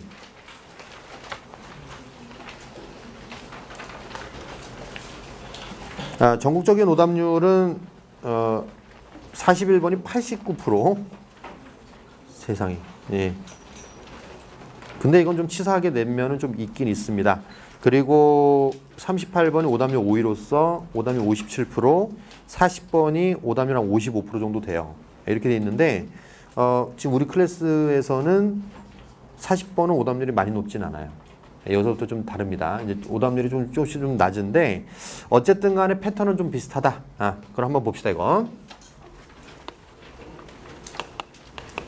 자, 여러분들이 대학 교과서 생물학 서적으로 읽는다 라고 하면 여기에 집중해서 읽어라 이 얘기입니다. 해보자 얘들아. 생물학은 어떤 인체의 메커니즘을 설명하는 거지. 그지? 그럼 뭐랑 똑같아? 기술 지문이랑 똑같다고 보시면 돼요. 거의 비슷합니다. 물론 양상은 조금 달라요. 이게 좀 더 기본에 더 충실한데 자 봐. 그러면 그 원리를 설명할 거 아니야. 대부분 애들 이건 알아. 원리를 설명하겠지라는 생각은 다 한다고. 누구나 어느 정도 연습이면 다 그 정도 통밥이 생겨요. 근데 생각을 해야 돼. 뭘로? 원리를 설명하려면 뭐가 있어야 돼? 도구가 있어야 될 거 아니야. 그치? 이쪽에 언어란 말이야. 그러니까 구조부터 설명이 되어 있다고. 기계 설명할 때 구조부터 설명해야지. 이거 기계나 마찬가지인데. 그치? 자, 저 구조부터 설명을 합니다. 그럼 구조에서 여러분들 가장 많이 당하는 게 뭐예요? 용어입니다, 용어. 용어가 등장하면 여러분들 되게 힘들어 하잖아요. 그쵸? 이거 기본 중에 기본이야. 그러니까 여러분들 이걸 체크를 하고 있어야 됩니다. 왜? 이 용어를 가지고 원리를 설명하기 때문에 용어 자체가 뭐가 돼야 돼? 홀딩이 돼야 돼요. 됐나요? 그러면 이 원리 설명할 때는 어떻게 되겠어요? 인과관계를 설명을 하거나 아니면 단계로 설명을 하거나 이제 이 기본이에요. 여기에 난이도가 높아지면 필요 조건도 들어가고 뭐 그림도 들어가고 하는 거야. 알겠지? 이걸 기초로 삼고 있어야 돼. 무조건 용어 등장하면 각오를 하고 있어야 돼. 그럴 거다. 그럴 줄 알았다. 이렇게 들어가야지. 아, 용어가 등장한다? 아, 모르겠다. 잘 넘겨버리자. 넘겨버리면 뒤에서 계속 고통스러워진다고. 이게 맨날 그 당하는 구조 아니야. 그치? 그러니까 이걸 빨리 여러분들이 그 사슬을 끊어야 됩니다. 악순환의 고리를. 자, 인과 단계 R17번. 그죠? 어차피 새로운 차원의 언어, 용어 체크 R21번 체크하도록 하고. 이게 기초적인 거. 잘 모르겠으면 용어 나무 끌고 내려간다. 그 생각만 하고 있어 일단. 네. 거기서 이제 계속 다 시작이 되는 거니까. 자, 우리 한 대 자동차는 개체라고 하지만 바닷물 개체라고 안 하죠. 그렇긴 하죠. 그렇죠? 어떤 부분들이 뭐야 하나의 개체를 이룬다고 할 때 이를 개체라고 부를 수 있는 조건은 무엇일까? 밑줄 쫙 꺼보세요. 개체의 조건. 이거지. 자, 여러분. 아주 글을 친절하게 썼다. 화두를 던졌잖아요. 오랜만에 보죠, 이거. 그치? 우리가 계속 어려운 글만 읽어서 그래요. 이게 좀 쉽게 낸 겁니다, 지금. 물었어요. 뭐 해야 돼? 답을 탐색해야죠. R7번. 이해됐죠? 개체 조건이 무엇이냐? 읽어볼게요. 일단 부분 사이의 유사성 밑줄 읽어봐. 요거 안 된대요. X에는. 개체 조건이 될 수 없다. 가령 일란성 쌍둥이 두 사람은 DNA 영상은 모두 외모도 다 같은데 유사성 부분이 완전히 동일하죠. 그죠? 동일하다고 볼 수 있는데 동일한 개체는 아니에요. 그죠? 완전히 유전적으로 다 똑같음에도 불구하고 동일한 개체는 아니에요. 그래서 부분들의 강한 유기적 상호작용 밑줄 쫙 끄세요. 유기적 상호작용 동그라미. 이게 바로 조건으로 흔히 제시가 된다. 개체 조건 뭐다? 강한 유기적 상호작용이다 이거죠. 이거지. 하나의 개체를 구성하는 부분들은 외부 존재가 개체에 영향을 주는 것과 비교할 수 없이 강한 방식으로 서로 영향을 주고받는다. 이런 얘기입니다. 자, 그 다음 갑시다. 상해한 시기에 존재하는 두 대상을 동일한 개체로 판단하는 조건도 그것도 역시 뭐다? 그건 다른 말로 인과성이다. 밑줄. 인과성이라는 게 있다. 외워봅시다. 이 부분을 개체로 보는 거는 유기적 상호작용이고요. 하나의 개체를 시간적으로 유사하다고 같은 개체라고 보는 거는 인과성이라는 얘기예요. 두 개가 좀 범주는 다르죠. 그렇죠? 자, 과거의 나와 현재 나를 동일하다고 볼 수 있는 것은 강한 인과성이 존재하기 때문이다. 과거의 나와 현재의 나는 세포 분열로 세포가 교체되는 과정을 통해 인과적으로 연결되어 있다. 뭐 그렇긴 하죠. 그렇죠? 또 나가 세포 분열을 통해 새로운 개체를 생성할 때에도 나와 나의 후손은 인과적으로 연결되어 있다. 그래서 후손이라고 하는 거죠. 그렇지? 그리고 이제 자기 자손이라고 할 수 있는 이유는 인과적으로 연결되어 있기 때문이다. 비록 나와 나의 후손은 동일한 개체는 아니지만 다른 개체들 사이에 비해 더 강한 인과성으로 연결되어 있다. 유사성으로 보는 게 아니란 얘기예요. 나와 내 후손을 닮음으로 보는 게 아니라 인과성으로 봤을 때 그 유사한 개체라고 보는 거죠. 그렇죠? 개체성으로 봤을 때 이제 그런 의미입니다. 주는 대로 가야 돼요. 알겠죠? 그 다음 갑시다. 개체성에 대한 이러한 철학적 질문. 그러니까 이 지문은 뭐냐면 철학과 생물학이 합쳐진 거예요. 그렇지? 근데 앞부분이 뭐 두 단락밖에 안 되니까 별건 아닌데 이번에 출제가 조금 밸런스는 안 맞아요. 그래서 그 철학 지문 앞에 나왔거든요. 철학 지문에 두 번 나온 형국이긴 한데 어쨌든 이 지문은 쌤이 봤을 때는 복합 요소보다는 생물학적 요소가 더 강해요. 그래서 이제 이걸로 긴 지문 연습한다 이렇게 생각하면 되겠고, 자, 생물학에서 중요한 연구 중에 된다. 생명체를 구성하는 다리는 세포다. 세포 동그라미. 자, 여러분 생각해야 됩니다. 용어 등장할 테고 이거 가지고 구조 원리 설명할 겁니다. 그죠? 자, 세포는 생명체의 고유한 유전 정보가 담긴 DNA를 가지고요. 이를 복제하여 증식하고 번식하는 과정을 통해 자신의 DNA를 후세에 전달한다. 밑줄 쫙 끄세요. 세포는 사람 같은 진핵생물의 진핵세포 밑 동그라미. 박테리아 고생물 같은 생물의 원핵세포 동그라미. 얘들아, 용어 등장했지? 그치? 좋아. 진핵세포, 원핵세포야. 등장했죠? 예, 체크하고 있어야 됩니다.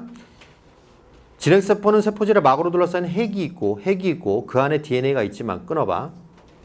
핵도 있고 DNA도 있어. 원핵세포는 핵이 없어요. 진핵세포 세포질에는 막으로 둘러싸인 여러 종류의 세포 소기관이 있고, 세포 소기관 밑줄, 미토콘드리아 동그라미, 세포 활동에 필요한 생체 에너지를 생산하는 기관이다. 핵이 있고 세포 소기관이 있어. 그치? 요걸로 뭐가 있냐면 미토콘드리아가 있어. 이렇게 적어 놓을게요. 미토콘드리아. 용어 등장 막혔네요. 이제 얘네들 뒤에 계속 나옵니다. 알겠죠? 진핵, 원핵, 미토콘드리아, 세포 소기관, 요 용어들 계속 써먹을 준비하고 있어야 돼. 스탠바이 돼 있어야 돼. 알겠지? 가볼게. 이러한 미토콘드리아가 원래 박테리아 한 종류인 원생 미토콘드리아였던 이론이 20세기 초에 제시됐다. 공생 발생설 동그라미. 세포의 공생설. 그죠? 이 이론에서는 두 원핵생물 간의 공생관계가 지속되면서 진핵세포를 가진 진핵세포가 탄생했다. 밑줄 그어봐. 자, 나오죠? 원핵, 진핵. 나오죠? 원핵생물 간의 공생 상태가 어떻게 됐다? 진핵세포와의 그 진핵세포를 가진 진핵생물이 탄생했다. 이렇게 보는 거죠. 됐나? 해볼까요? 이렇게 해서 공생이 지속되면서 이 말이죠. 또 가봅시다. 공생은 서로 다른 생명체가 함께 살아가는 것을 말하며 서로 다른 생명체를 가정하는 것은 어느 생명체 세포 안에서 다른 생명체가 공생하는 내부 공생도 마찬가지다. 내부 공생 밑줄 이런 것도 있네요. 공생 발생설은 한동안 생물학계부터 인정받지 못했어요. 왜? 미토콘드리아 대략적 기능과 구조 그리고 생명체 간의 내부 공생사는 이미 알려졌지만 미토콘드리아가 과거에 독립된 생명체였던 걸 믿을 수가 믿기 어렵죠. 당연히. 그죠? 밑줄. 믿을 수 없었기 때문에. 그리고 한 생명체가 세대를 이어가는 과정에 돌연변이나 자연선택이 일어나고 이로 인해 종이 진화하는 거지. 공생했다가 뭐 되고 그런 게 어딨냐. 이렇게 본 거죠. 전통적인 유전학에서 두 생물, 원핵생물의 결합은 주목받지 못했습니다. 이랬습니다. 그런데 전자현미경의 등장 동그라미 치세요. 미토콘드리아 내부까지 세밀히 관찰하게 되었고 미토콘드리아 안에서는 세포에게 DNA와는 다른 DNA 밑줄. 단백질 합성하는 자신만의 리보솜 밑줄 가지고 있다는 사실이 밝혀지면서 공생 발생설이 새롭게 부각되었다. 이 말입니다. 자, 해볼게요. 옛날에 안 믿었어요. 안 믿었는데 뭐 등장으로? 전자현미경이 등장으로 두 가지를 발견합니다. 다른 DNA도 발견했고요. 자신만의 리보솜을 발견했어요. 그러니까 미토콘드리아 이 공생 발생 옛날에 얘네들 달랐다는 얘기예요. 달랐다가 공생에서 들어갔다. 이 말이거든 지금. 이해됐나? 자, 해보자. R8번. 어떤 글이 이렇게 변화나 형성 과정을 얘기를 하면 반드시 요인 체크하도록 합니다. 어떤 역사적인 흐름을 얘기하는 글에서는 거의 이게 많이 나와요. 알겠죠? 이걸 물어보는 게 포인트야. 인과성을 판단하는 게 목적이야, 우리한테. 그래서 요인 체크를 해야 돼.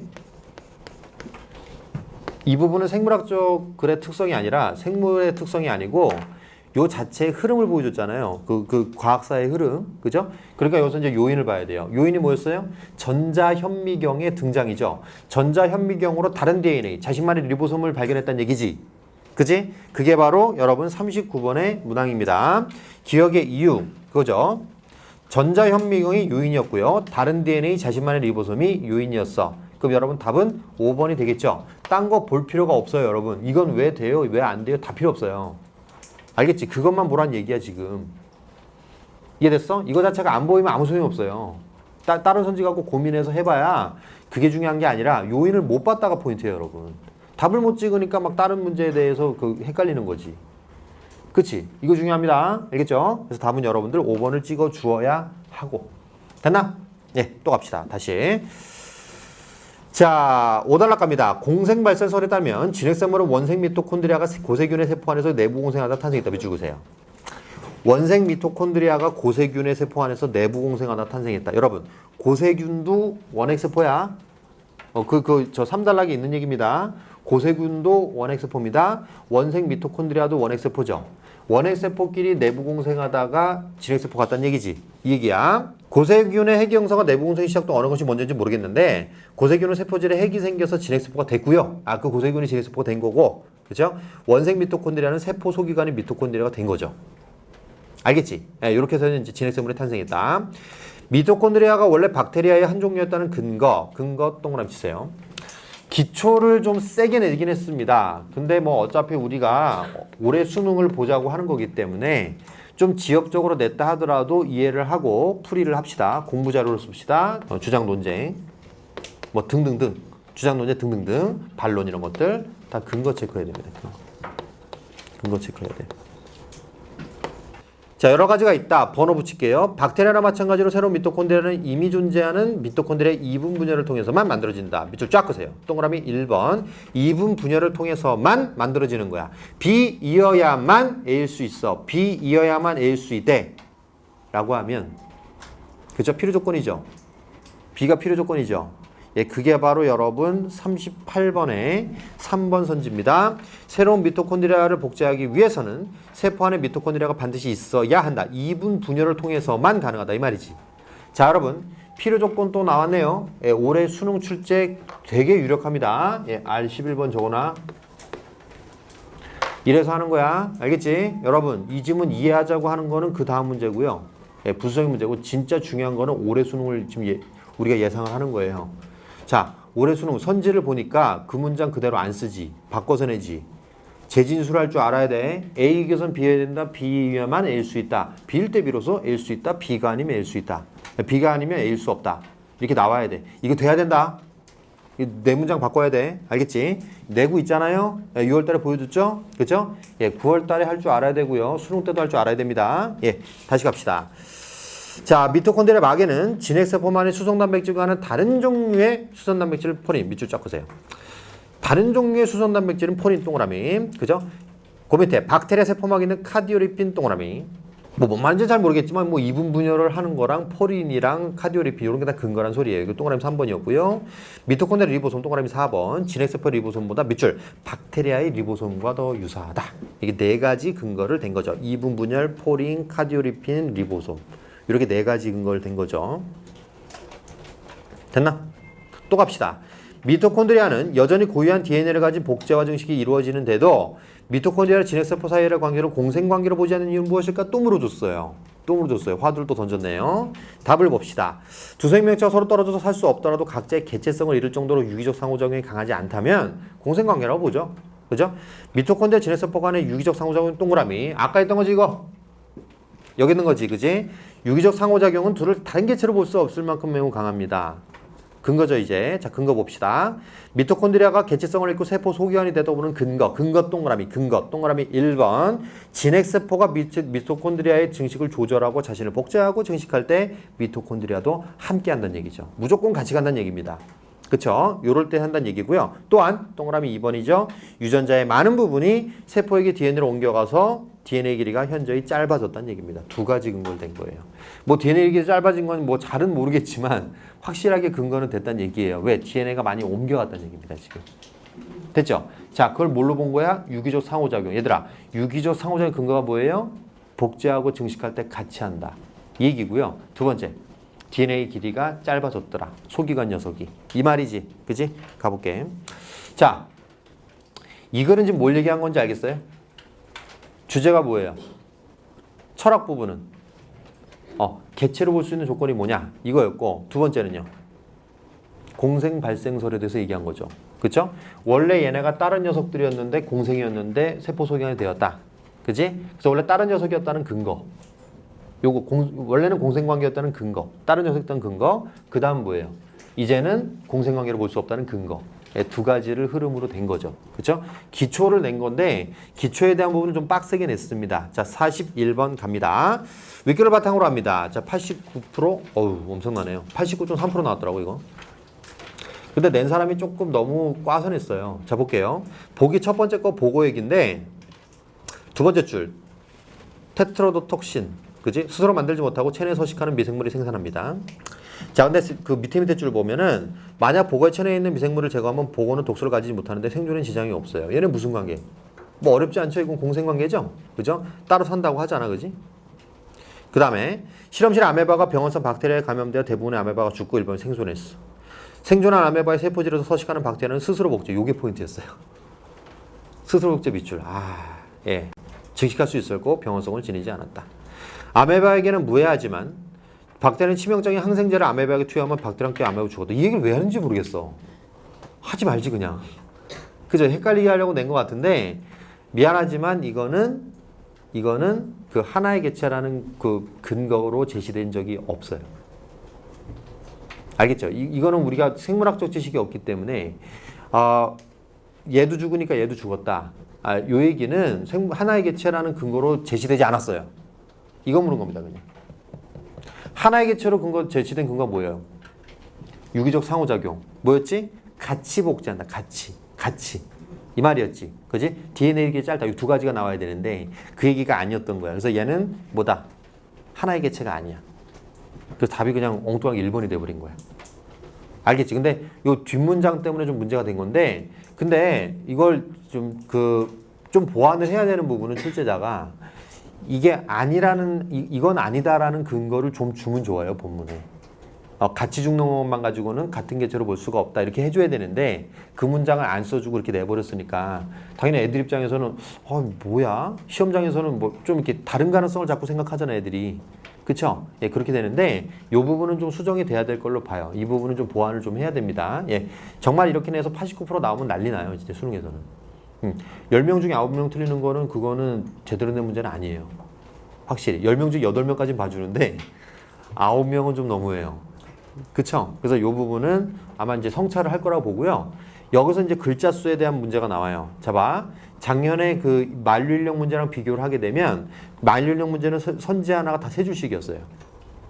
글자 수가 줄었죠. 예, 줄어도 오답률은 더 높아졌더라. 예, 이걸 여러분들이 좀 생각을 하고 있어야 된다. 알겠죠? 글자 수 문제가 아니었다는 점. 이거 명심하고요. 40번 갑니다. 진핵세포의 소기관이다. 자, 밑줄 그으세요. 각각의 세포 소기관이 박테리아로부터 비롯되었다. 박테리아로부터 비롯되었다는 얘기죠. 옛날에 박테리아였다 이 말이지. 그지? 그럼 네 가지 기준 됐었죠. 자, 여러분. 이건 이제 오답이 1번 정도로 모여 있는데 디귿을 걷어낼 수 있느냐의 문제예요. 그쵸? 자, 봅시다. 리을은 이직이 없죠? 예, 카디오리핀 맞고요. 그리고 기억 이분 분열 맞죠? 그죠? 자, 니은은 틀렸습니다. 진핵세포의 리보솜 안 되죠? 그죠? 디귿은 왜 그러냐면 수송단백질이 어떤 수송단백질인가 중요하죠. 어떤 수송단백질인지가. 그쵸? 그거 있다 없다는 사실이 아니라 어떤 것이냐가 중요하겠죠. 그래서 답은 2번이 되겠습니다. 됐나요? 이해됐어? 자, 여러분 이거 전체적으로 봐야 돼요. 이걸 이 전체적으로 한손하게 쥐는 연습을 자꾸 해봐야 여러분께 됩니다. 자, 그 다음에 16페이지인데 이 궁극해설지 444페이지입니다. 쌤이 뭘 체크할 거냐면 내용 자체는 어렵지가 않죠. 그쵸? 여러분 쌤이 장담을 했지만 모더니즘 어쩌고 하는 거 없었어요. 그거 내는 게 중요한 게 아니에요. 예, 그래서 여기서 내고자 한 건 내용을 물어본 겁니다. 자, 가볼게요. 낙엽은 폴란드 망명정부의 집회다. 포화에 이루어진 도로시 하늘 가을 하늘이다 이거지. 그럼 낙엽에서 느낄 수 있는 거 황폐하다, 무가치하다 이 말이죠. 그쵸? 황폐하다의 의미겠죠. 길은 한 줄기 구겨진 넥타이처럼 풀어져 일광의 폭포 속으로 사라지고 조그만 담배를 내뿜으며 2시에 급행자. 이거 나랑 수업 시간 했지 이거. 수업 시간 했을 뿐만 아니라 내가 유튜브로도 찍었거든 이거. 그쵸? 예, 똑같은 얘기했습니다. 원경이다 이 말이죠. 원경. 멀리서 본 거죠. 포플라나무의 근골 사이로 공장의 지붕은 흰발을 드러냈지. 되게 황폐하다의 느낌을 자꾸 주고 있어요. 구부러진 철책이 나를 묶이고 세로팡지로 말하는 구름이 하나. 이런 거지. 자, 세로팡지 밑줄 그어볼까? 폴란드 망명정부 밑줄 그어봐. 도른시 밑줄 그어봐. 어떠니? 낯선 느낌 들죠? 이국적이다. 체크해놔. 이국적. 작년 수능에 나왔어. 샤갈의 말에 내리는 눈. 글로 나왔어요. 근데 또 몰라요. 현대시가 아니라면 고전시가도 가능하고요. 수필도 가능하고 소설이 가능한데 소설을 보니까 이국적인 소설이 하나가 있긴 있어. 그게 오정희의 그 중국인 거리라는 소설이 있네요. 그치? 써볼래? 예, 중국인 거리. 이렇게 공부해놓으면 유리할 것 같아요. 쌤 생각에. 그쵸? 자욱한 풀벌레 소리 발길로 차며 공감각이죠? 오, 공감각이다. 그지? 체크. 홀로 황량한 생활 버릴 곳이 없어 돌팔매를 띄웠어요. 하지만 어때요? 반원을 구고 잠겨간다. 다시 가라는 느낌이죠. 그쵸? 그런데 여기서 보면 묘사적도 좋지만 이것도 있네요. 시선의 이동에 따라 시상을 전개하고 있다. 시선의 이동에 따라 시상을 전개한다고 하면 우리가 각종 그 풍류와 관련된 가사들 묘사를 할 때 시선 이동이 막 보이죠. 그렇죠? 예, 그렇게 보여도 될 것 같고 기행문도 가능할 것 같아요. 수필 중에. 그것도 이제 산정무한? 써놔 빨리. 산정무한 정비석에 금강산 EBS 있죠? 체크해놔. 알겠죠? 산정무한은 어디가 나와도 이상하지 않은 작품이에요. 굉장히 이제 안 읽히는 작품이야. 이 글 자체가 굉장히 화려해갖고 한자어가 많은데 그걸 독해할 수 있는 능력을 또 물어볼 수가 있겠다. 알겠죠? 자, 그 다음에 오규원의 하늘과 돌멩이. 뭐 그냥 그런 시예요. 그냥. 그래? 뭐 이런 시예요. 그냥. 그리고 44번의 1번은 도저히 동의를 할 수가 없고. 아니 뭘 눌렀어 언제? 그치? 뭐 어피 올라갔는데 여러분 하나만 더 업히면 눌러요? 누르면서 상승하는 수직 상승? 아니죠. 예, 이건 밟고 올라오는 소인데 아니고요. 여기서 이제 한 가지 우리가 좀 인상적인 거, 오기온슈는 나오지 않는다. 맞잖아. 오기온 나왔잖아. 그러니까 오기온슈는 올해 나오지 않는다. 오기온 탈락. 그치? 예, 써놓으세요. 오기온 탈락. 예. 자, 문항을 보게 되면 뭐 여러분 오답률은 그렇게 높진 않고요. 45번 같은 경우에는 이제 4번 선지가 쉽진 않아요. 이거 쉬운 선지는 아니에요. 길을 구겨진 넥타이의 이미지와 연결하여 도시에서 느껴지는 소외감. 소외감 동그라미 쳐볼까? 이거는 어디서 오는 거냐면 이 자체로만 보는 게 아니고 고독이라고 느끼잖아요. 그죠? 내 호흡로 이렇게 느꼈으니까 요거는 이제 원경에서 보는 거고, 그래서 어렵사리 동의할 수 있는 선지. 아주 깊이 있는 선지입니다. 여러분, 이 시험지 굉장히 중요한 자료입니다. 항상 여러분들이 갖고 다니면서 공부하도록 합니다. 이해됐나요? 예, 마치겠습니다.